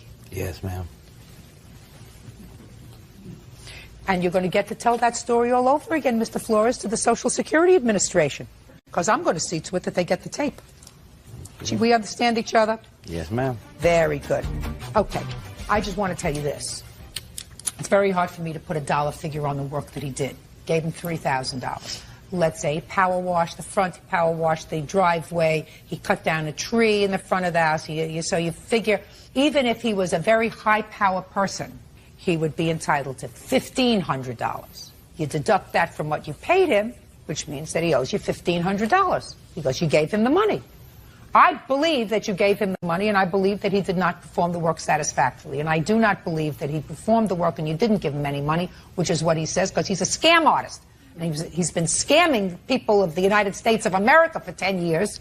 He has. I know that. Oh, you know that? I know that that. because in his spare time he goes to Mickey D's or Dickie D's or wherever he goes to drink. Judgment for the plaintiff in the amount of $1,500 on a claim. His counterclaim is dismissed. Thank you very much. That's all.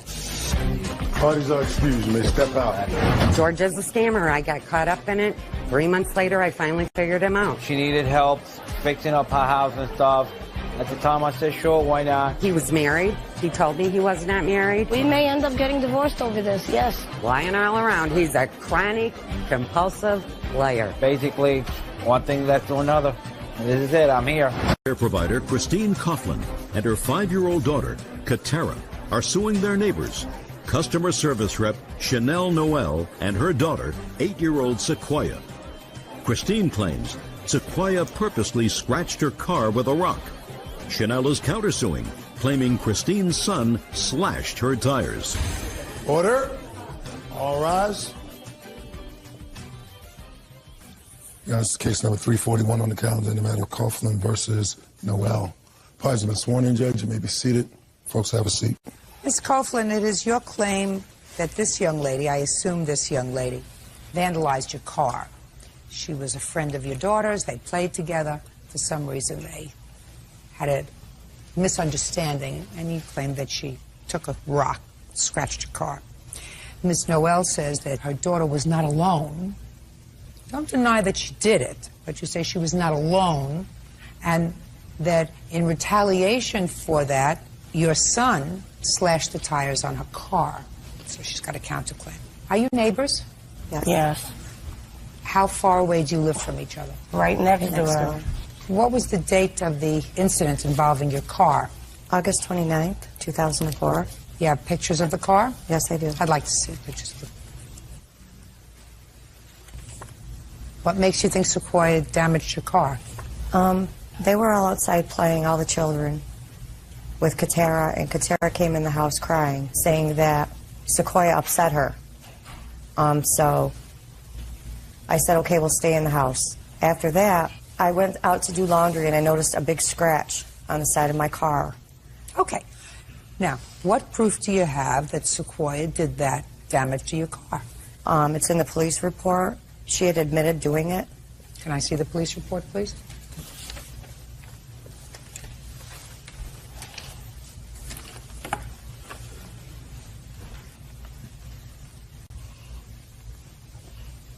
Sequoia, you want to tell me why you scratched the car? Because her and her husband and her son, they were constantly keep calling me like retarded, well,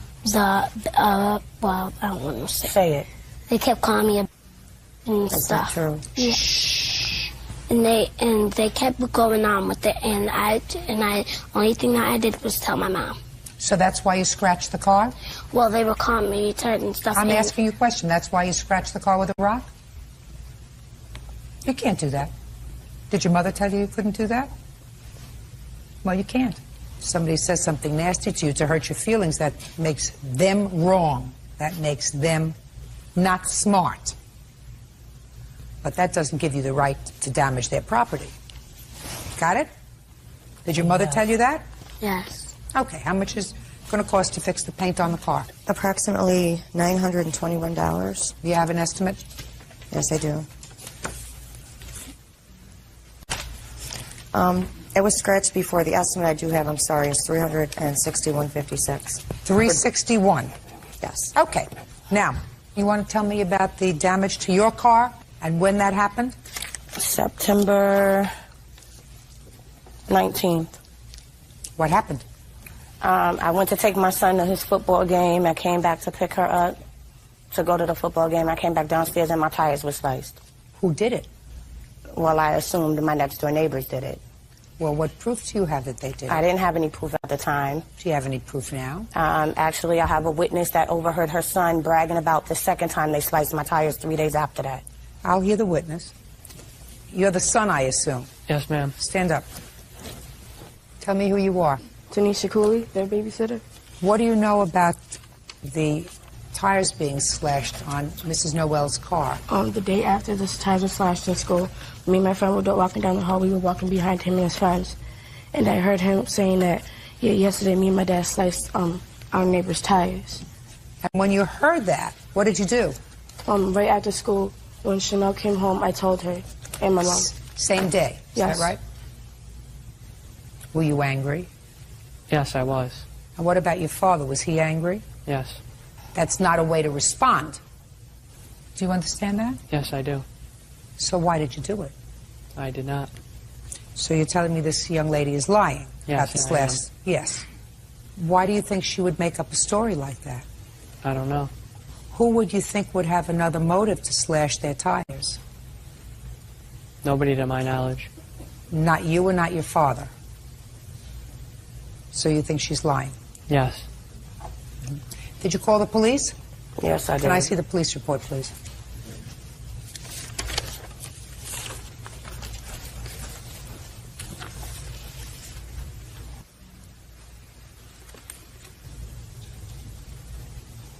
You can sit down.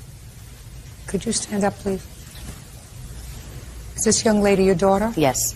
I want you to think back to the 23rd of September. I want you to tell me about the conversation you had with your daughter when she came home from school. She told me that she overheard Michael saying that him and his father slashed the tires.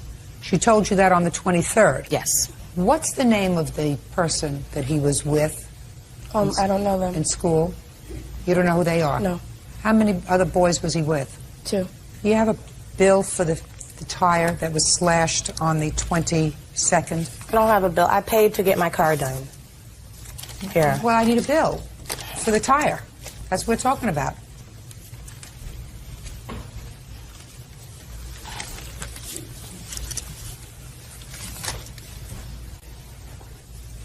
Tire was $16.53? Used one. Look, I believe her. I just want you to understand that. Whether you were just bragging, I don't know. But I believe that she heard you say it. So I'm deducting $16 from the award of $361 that you're entitled to have your car painted.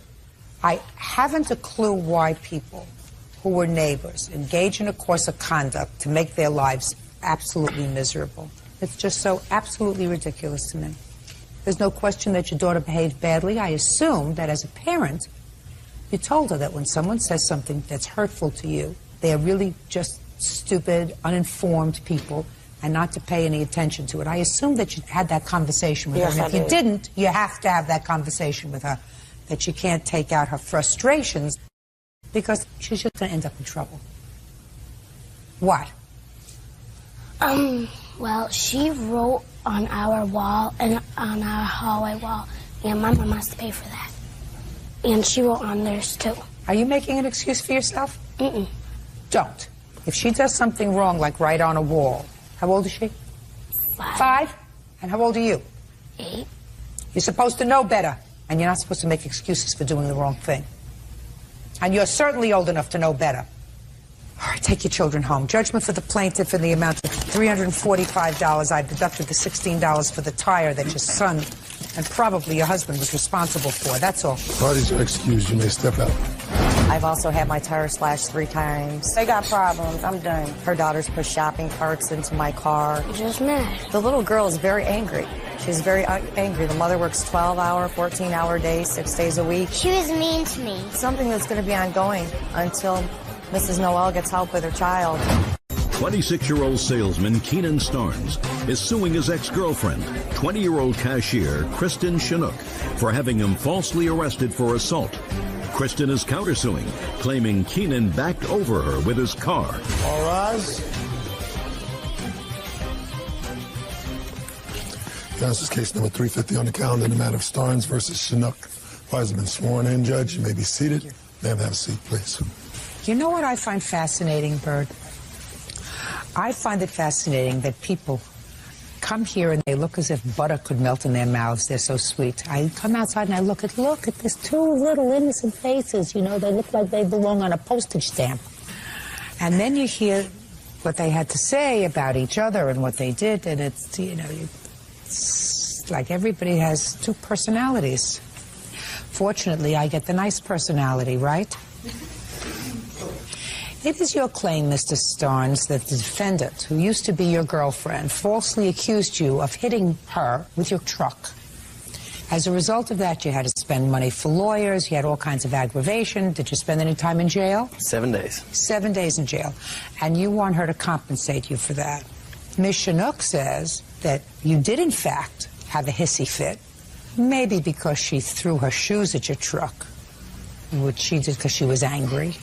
And she doesn't really remember the whole incident, but she does remember after she threw the slippers at your truck, she remembers seeing your taillights, and the next thing she knew, she woke up in the hospital. You say, I didn't do any of that. I don't know how she got there. Some other truck must have dropped out of the night sky and hit her. Right? Yes, ma'am. Mm-hmm.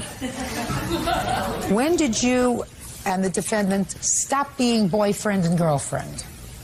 7/12/03. Interesting that you remember the date. And you've, since that time, had some problem because she wants her CDs back. Yes. CDs that you either purchased together or you kept. So there's been an ongoing problem over these CDs. Is that right, Ms. Chinook? Yes, ma'am. What was the date of this alleged hit and run?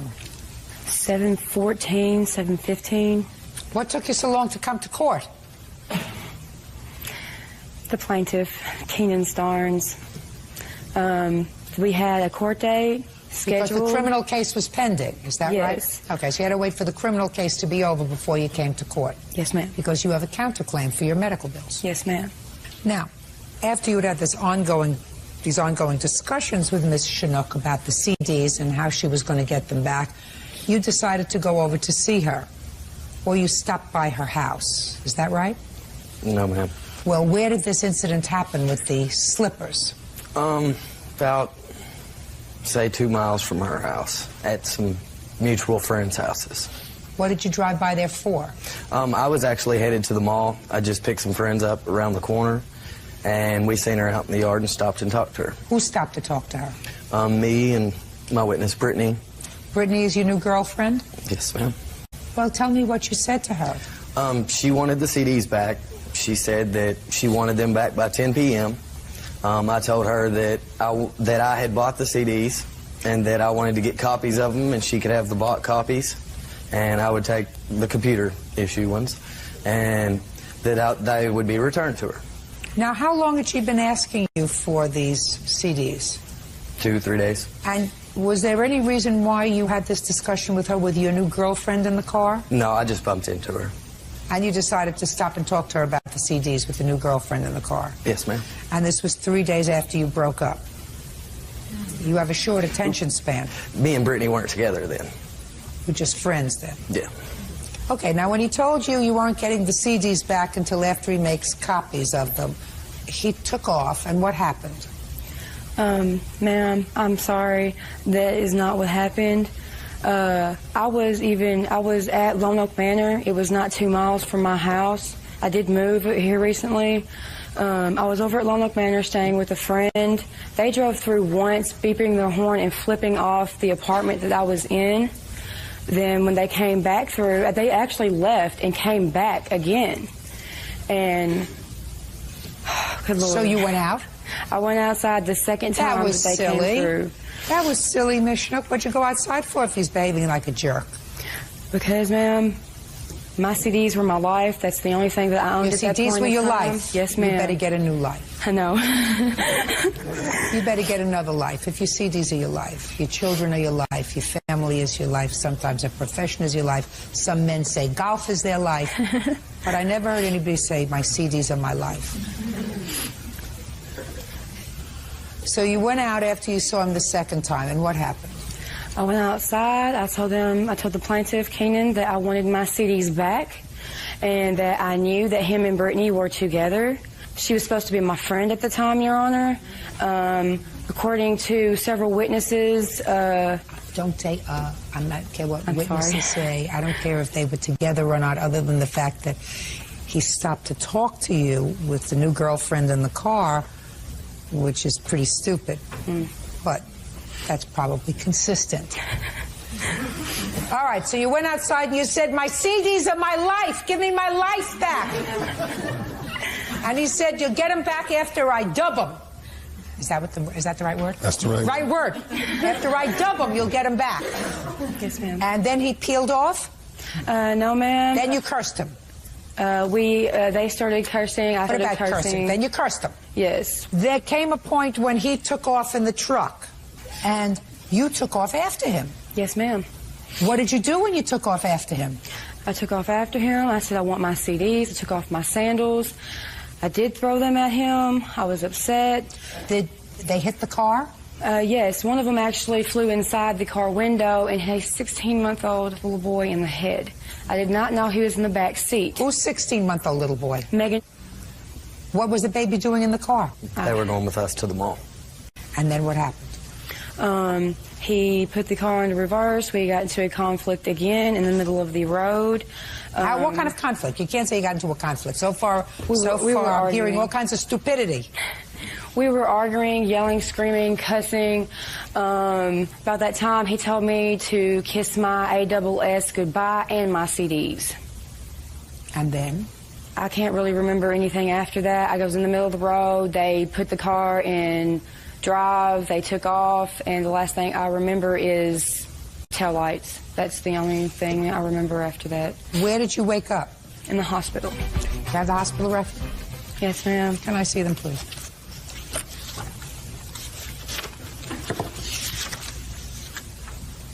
Just all of them. All right, Mr. Starnes. Me and the plaintiff dated for 34 months. Listen to me. I don't care. We split up. I know that. Okay. Get to the 15th of July. That's all I care about. I don't care about, other than the fact that the new girlfriend is interesting because it shows your poor judgment in having a discussion with the old girlfriend after 3 days with the new girlfriend in the car. Sounds pretty dumb to me. Other than that, I'm really not interested in your social life, sir. I'm more concerned with my own social life. So let's move on to 7:15:03. She threw her slipper at the car. We were there having our altercation in the parking lot. She threw the slipper in the car. I drove away. And that's your story. And you're sticking to it, right? Yes, ma'am. Good. You have a certificate of disposition on your criminal case?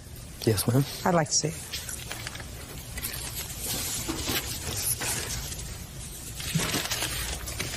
It's got to be one of these.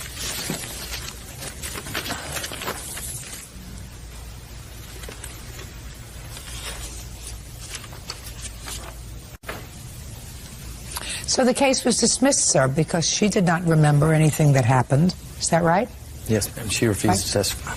No, it doesn't say she refused to testify. It said, according to your lawyer, who files this affidavit with me, he said he went out to speak to her, and she said she didn't remember anything that evening and didn't remember being hit. Yeah. However, the police department did, in fact, interview a multitude of witnesses, according to the police report that I have here. And the multitude of witnesses, sir, say that you backed your car into her. Mm-hmm. You know that? Yes, ma'am. Well, you think that all those people were lying to the police? They must have been. I don't know, because there goes that car.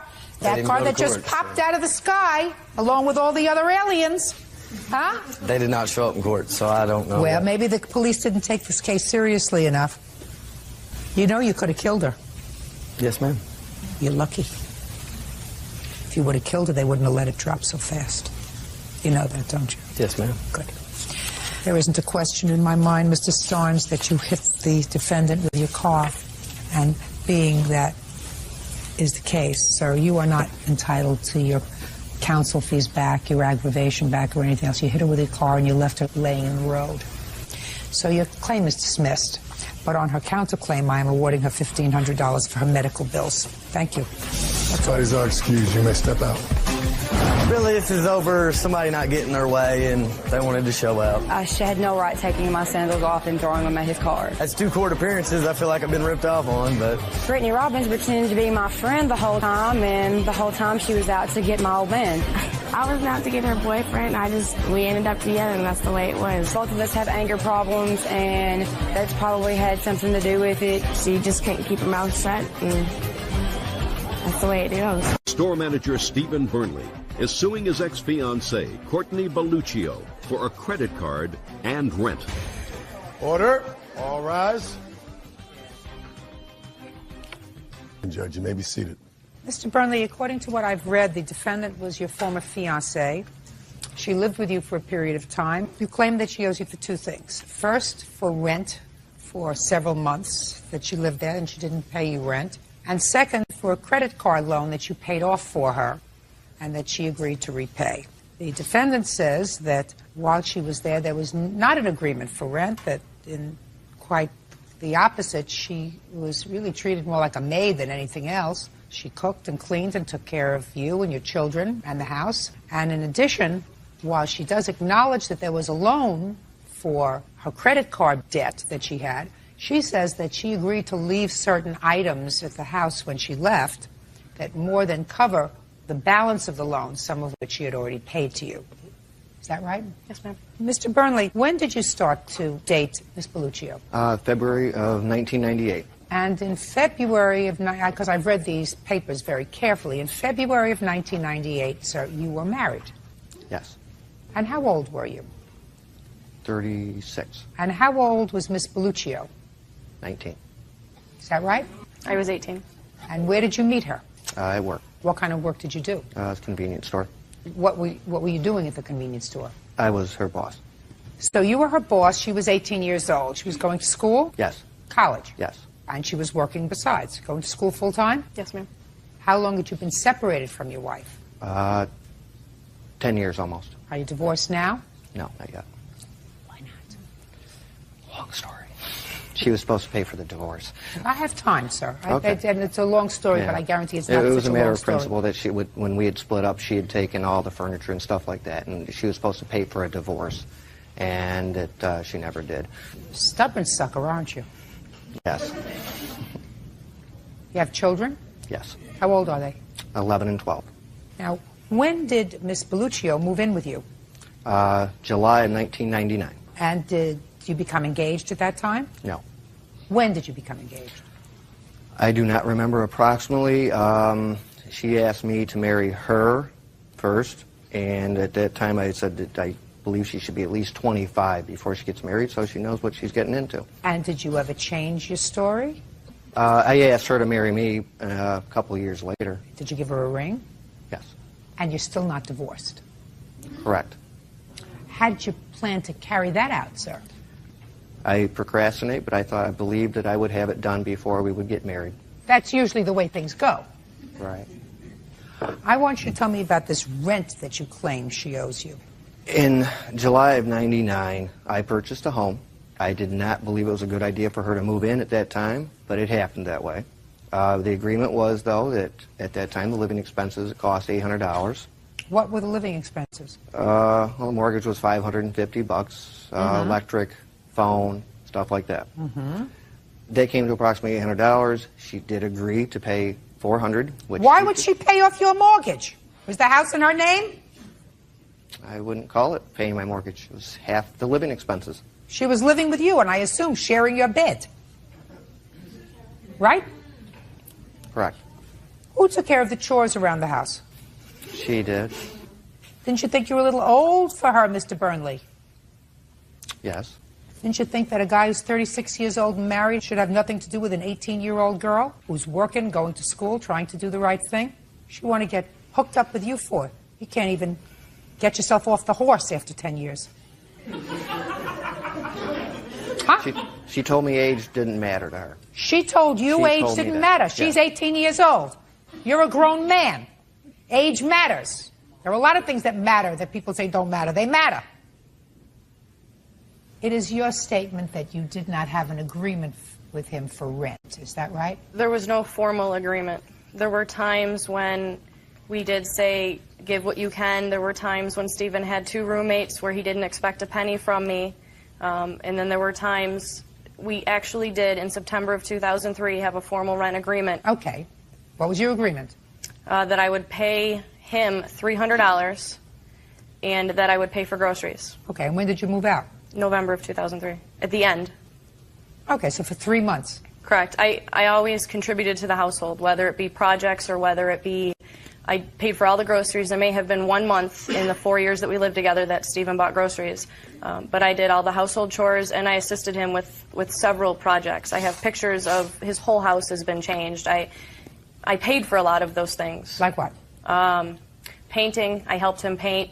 We did the whole back patio, and I paid for several flowers to go in the ground, at least $250 a summer. I paid for flowers, and several of those flowers have come back. So you treated the house as if it was going to be your home. That is what Stephen told me at all times, that he offered one of the roommates money, $7 per hour, to help him work on a project. And I questioned, why aren't you offering me money to help you work on these projects? And he said to me that half of this will be yours someday. I'm listening. That part's not true about putting in flowers. I always had told her, don't put flowers in, you can't afford it, you're going to school. She'd also bought clothes for my children, which I told her not to do. So she was a nice person Yes. when you were Yes, together. she did a lot. Tried to hold up her end of the financial bargain while you were Right. together, Right. and then some. That's correct, which I told her all along. So why are you here suing her for rent? Principal. Someone who proposes marriage to a girl half his age while he's still married shouldn't talk about principle. She came to me and told me that she had a credit card that she had, I don't know if it was maxed out, but it was very high interest. It was killing her paying the payments. So I decided to take a bank offer loan that I'd had and pay off that credit card, and it was at 2%. How much did you give her to pay off her credit? $5,176. And how much did she pay back? How much did you pay back? I paid back $3,890. And you claim that you don't owe anything on this because why? When I moved out in November of the end of November 2003, I told Stephen when I was leaving that I'm going to leave some things behind. If I'm going to write my estimated value next to it, I'd like you to write what you feel is a fair value next to it, and we'll agree upon a value, and we'll take that off the balance. And he agreed. Can I please see the list that you prepared of the things that you left behind?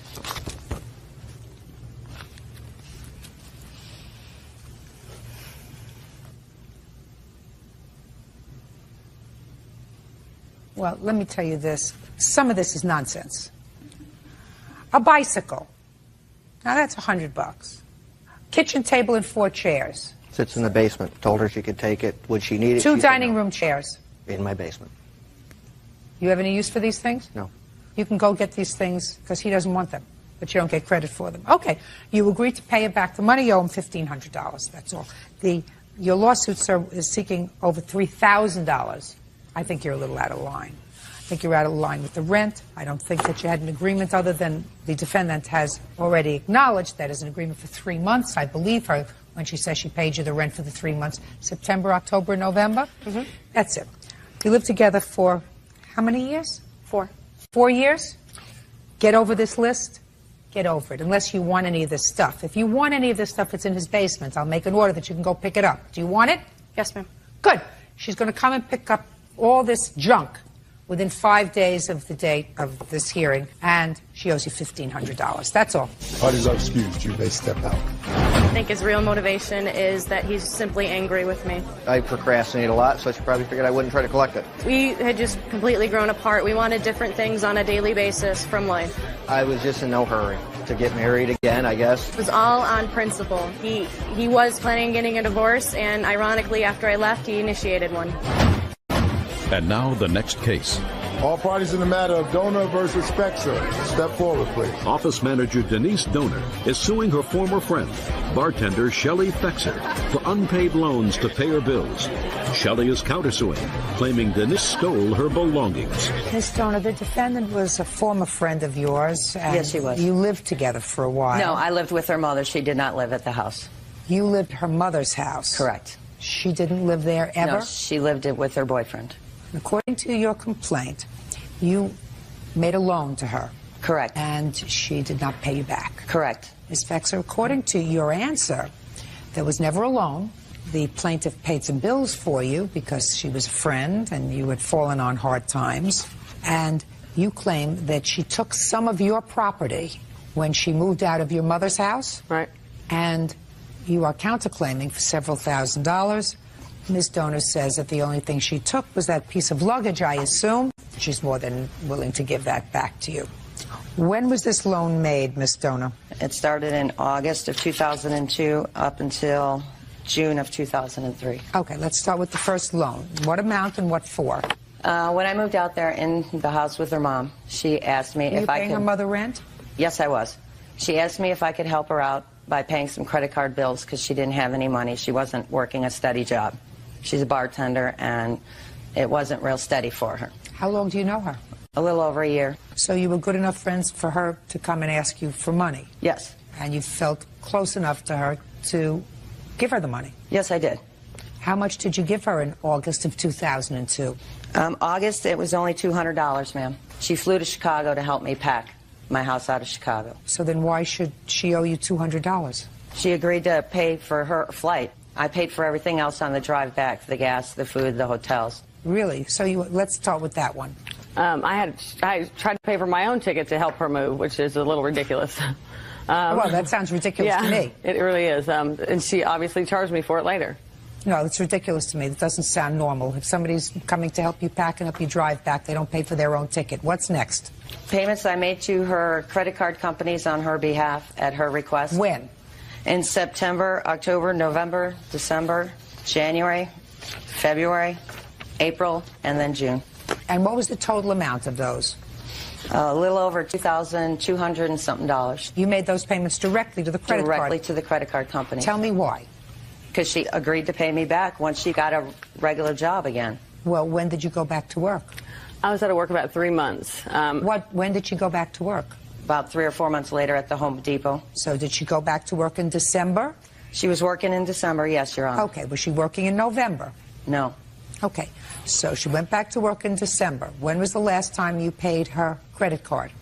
In May of 2003. How much did she pay you between December 2002 and May of 2003? $170.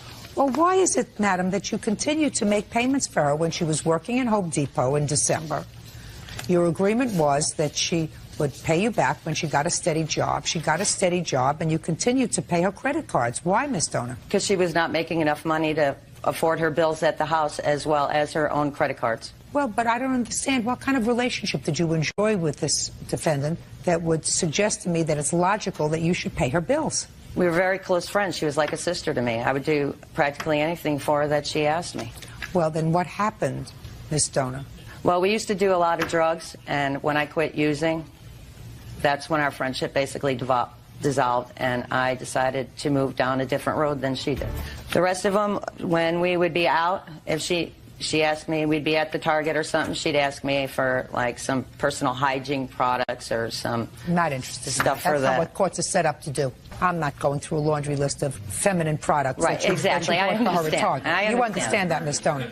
You have receipts that you paid $2,200 and some odd dollars in credit card bills. Correct. I have the canceled checks. For the defendant, and she doesn't deny that. Is that right? That's true, yes. Okay.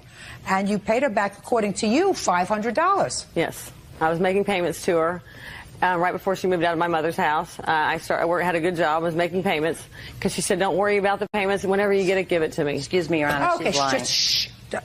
Now. My apologies. Now. Fine. So she said, whenever you have it, you'll give it to me. Absolutely, yeah. Okay, and you said?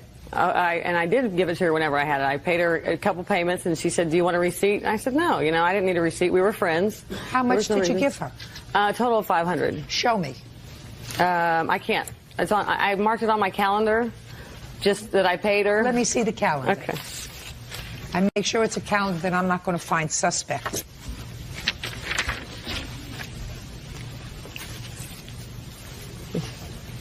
I gave her receipts for every time she gave me cash, Your Honor. No, you did not. Shh, don't fight with each other. I don't understand what figures are you telling me I should be looking for here? Just June and July in the red. Says June paid. and July is a couple of dollars. $40, $20, right. $20, $50, right. Maybe $200. Right, correct. Where's the $500? Well, that's like $200, and I gave her $2 more. Well, show me where. Well, I don't have the counter. She has it. She says you gave her $179. So you giving me a calendar, you say you gave her $200. Okay, that's $2,000 left. What happened to the rest of the money? Well, I was paying her, and also when I first met her, she didn't want me to go back to work after the first bar I worked at closed. She said, just be my personal assistant and I'll pay you, And we traded. I drove her around. I introduced everybody I know, did things for her. Whatever she asked, I do. But I still was paying her back the money when I had it. I guess in June or July, we went to Austin, Texas together for my mother's birthday. And she charged me for the ticket, which she did not pay for. I don't owe her all this money. And then that's when we probably had our falling out. She just acted weird. I think she wanted a different relationship than I was willing to give. You owe her $2,000. Now let me hear about your counterclaim, madam. When she moved out of my mom's house, my mother was asleep, and I wasn't there. Your mother helped me move out. I don't want you to speak. Okay. Until I look in your direction or ask you a question. Okay. And she had two friends come help her, and she didn't call. Were you there? No. Well, then how are you telling me this? Well, because the girl that helped her actually told me some things. That's hearsay. Right. Well, the things that were missing when she left the house that weren't hers. Doesn't tell me anything. That weren't hers. They weren't her Doesn't tell items. me anything. Right. She went through all my pictures, rearranged them all for me. These are all missing. Pictures when I didn't even know her. You have to have proof, madam. Right. And you know what? She's taken any proof that I have. She's well, taken then I the can't pictures. help you. I can't help you. Give her back her suitcase, please. Okay. Yeah, it's her suitcase. Yes, it is. is. Donor said that that's your suitcase. Is this your suitcase? Right, and I do have Alexa. receipts from that one. That's the only thing I have receipts from, because she took all the receipts when she took the items, if I had any. I know I can't prove it. So if you can't prove it, then don't waste my time with it. There's your suitcase, a very nice piece of luggage. You owe the plaintiff $2,000. Pay her. Thank you very much. Body judge, excuse you. Step out. I think that she's in love with me. My boyfriend would be shocked to understand that I had, quote unquote, supposedly likings for her. Just a few of her actions, you know, she was a little too friendly. She doesn't know the truth if it would come up and bite her in the butt. She'd do anything to make herself look good. Crystal meth makes you do stupid things, and as you can see, the defendant is still using. I think she got obsessive. Shelley's a drug addict. She has been, and she always will be. Nursing student Angela Nemechek is suing her biological daughter, 17-year-old Jessica Simons, and Jessica's adoptive sister, Kathy Brooks, for the money she spent when Jessica came to live with her. Jessica and Kathy are countersuing, claiming Angela stole Jessica's Social Security checks. All rise. Yeah, this is case number 449 on the calendar in the matter of Nemechek versus Brooks Simons. Parties have been sworn in. You may be seated. Folks, have a seat. Looks like a lot of witnesses here for a relatively simple case. Miss Nemechek? Yes. I assume that this is Jessica? Yes. According to your complaint, you are Jessica's birth mother. Yes. And Jessica was adopted by a family when she was 4 years old. Yes, Your Honor. You are her sister. Yes. Adoptive sister? Yes. And both of her adoptive parents passed away, unfortunately, from illness. For a period of time, she was staying with you. Yes. And then, Ms. Nemechek, Jessica decided that she wanted to come and live with you. Yes. And she did for a short period of time. Yes, Your Honor. 3 months, 4 months? 2.5 months. That was And during 3.5 months. 3.5 months.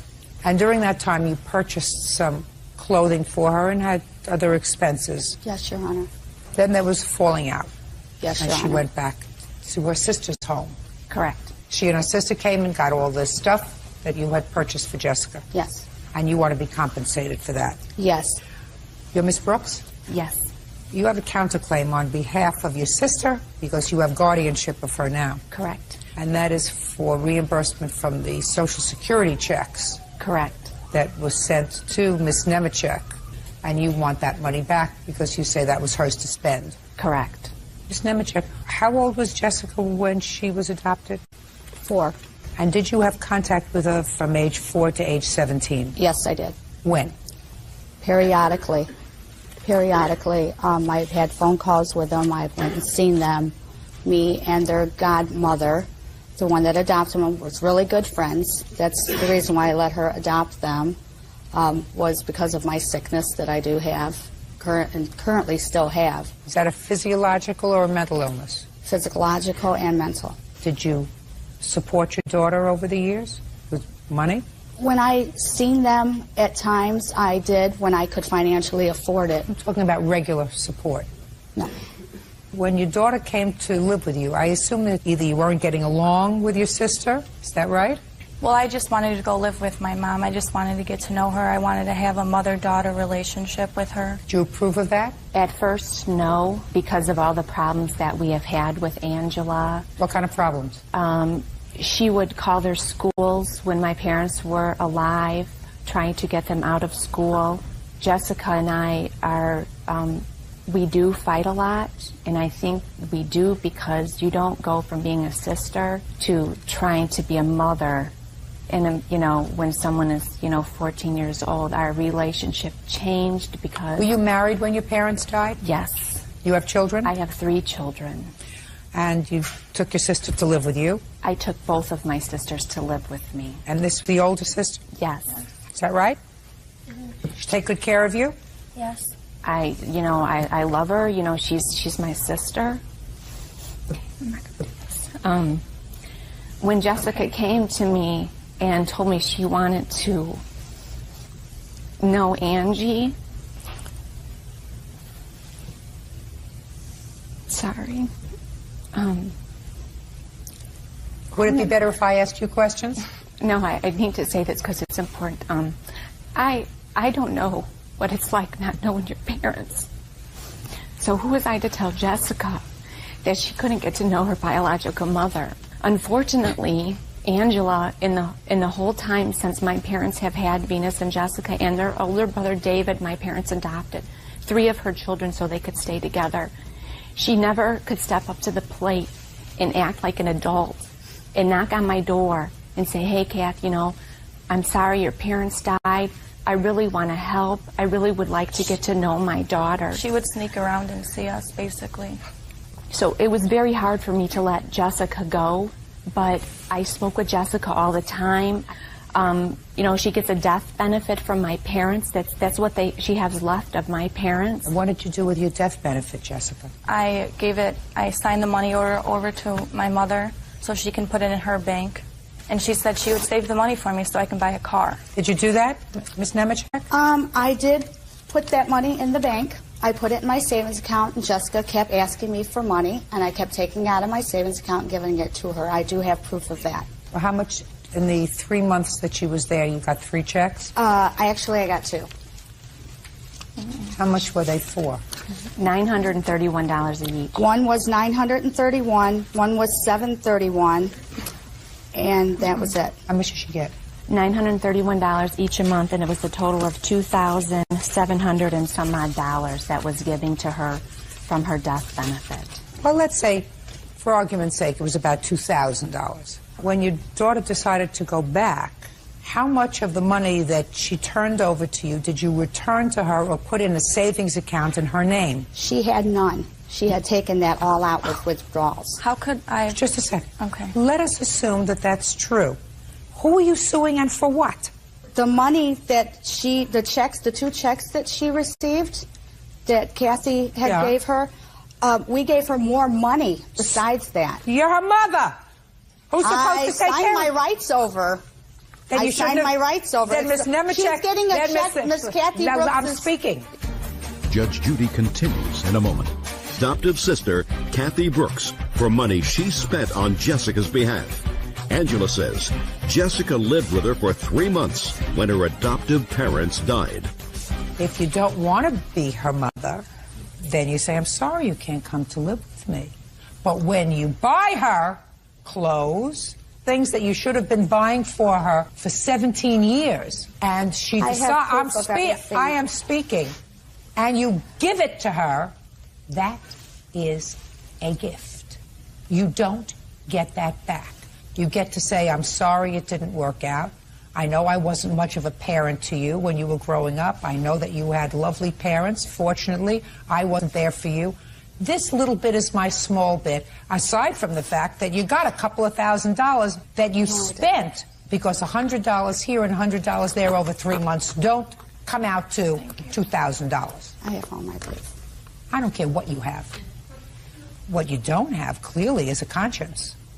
You're supposed to do the right thing. You have no idea what I went through in the past 17 years with That's these not, people. listen to me. Whatever happened to you over 17 years, you visited on yourself, and you also visited on your children.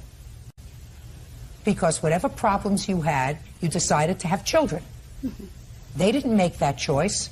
You made that choice. Yes, Your So Honor. quite frankly, nobody is interested in what you went through over 17 years. That's your problem. You visited your problems on innocence. And when you do that, you don't get sympathy. And when you do that... The reason why I gave up my kids is because I have leukemia. I was told I had 2 years to live. Listen to me very carefully. If God blessed you and said, while you had 2 years to live, here you are, 15 years later, still alive and kicking, then what you do if your daughter comes back to you and you've given her a couple of $1,000s in clothes that you didn't take care of over her entire growing up years, and you decided to do it. Your Honor, and if it didn't I did work buy out, her clothes in between those 17 Ms. years. Nemechek, quite frankly, I find your behavior bizarre. Absolutely bizarre. If you suffer from an illness, and if you're giving me that as an excuse for giving up your children, despite the fact that years later you're still here, and if you had the unique opportunity of getting to know your children again, then you don't terminate that by suing them. That's stupid I'm and not suing amoral. my daughter. I'm suing the person that supposedly gave her money that she never gave her. That has nothing to do with you. It's not your money. It's not your money. It's Bird's money. It's the citizens' money. It's not your money. Now, but for the fact, Miss Brooks, just a second. Don't I have move. them walk up here? No, I don't need them. I said there are an awful lot of witnesses here for a relatively simplistic case. There's nothing that I don't understand that I have to have Well, there's a made lot clear. more to this case, Your Honor. It's not just about the money. Well, if it's not just about the money, you're in the wrong place. Go to a psychiatrist. Because that's what I'm here for. I'm here about the money. That's what courts are for. Other than that, you can go find Dr. Phil someplace. He'll be more than happy to hear you. Now, shh, Ms. Brooks, but for the fact that Ms. Nemechek brought this action against you, would you have counterclaimed for the money that Jessica gave her? Yes, we actually already hired an attorney to help us write up the complaint against Ms. Nemechek. I also have a letter from our bank stating that Jessica's death benefit did come out of her account. Well, let me see the letter from the bank. How long do you receive the death benefits for, Jessica? Till I'm 18 and out of school, high school. Well, this letter indicates, Ms. Nemechek, that there were 3 checks, all in the amount of $931. Well, all I have here is a deposit on August 9th for $731. That doesn't mean that you didn't get $931. And then I that have means that a deposit here I'm speaking. on September. I'm speaking. Death benefits don't change by $200. So that means that you may have deposited $731 and taken $200 in cash. I don't recall that, Your Honor. Well, if you don't recall, that's why I have this from the bank. So 931 times 3 is $2,793. What'd you do with it? Right here. Oh, let me see it. Perfect.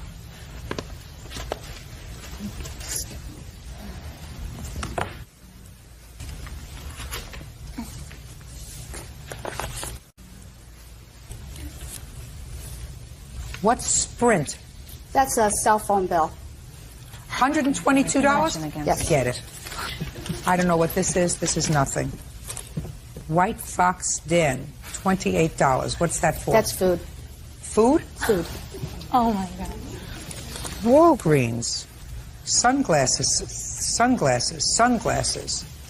3 pairs of sunglasses. Shampoo. What's that for? It's for Jessica. Ms. Nemechek, I think you're a bad lady. And I believe your daughter when she said you were going to take these checks and put them in an account for her, and the purpose of that account was that when she got to be old enough, she was going to be able to buy a car for herself. I believe you told her that, and I believe that you then went through your trash can and picked out receipts that you decided for your home, for you and your husband and whoever else lives there, that the government was going to be responsible for. If you supported your daughter yourself for 3 months and you've given her no other support her whole life, you ought to thank God that somebody took care of her for the 14 years that you didn't. Judgment for the defendant on the counterclaim in the amount of $2,793. Your claim is dismissed. That's all. Parties are excused. You may step out. I wouldn't let her have custody over me, and that's just a way of revenge for her, I guess. Suing her own daughter. I have one daughter here. She's the one I'll help, because I know she never screws me like the other one did. She was just doing everything behind everybody's back. My son Scott, she came to his school and asked him to go and do drugs with her.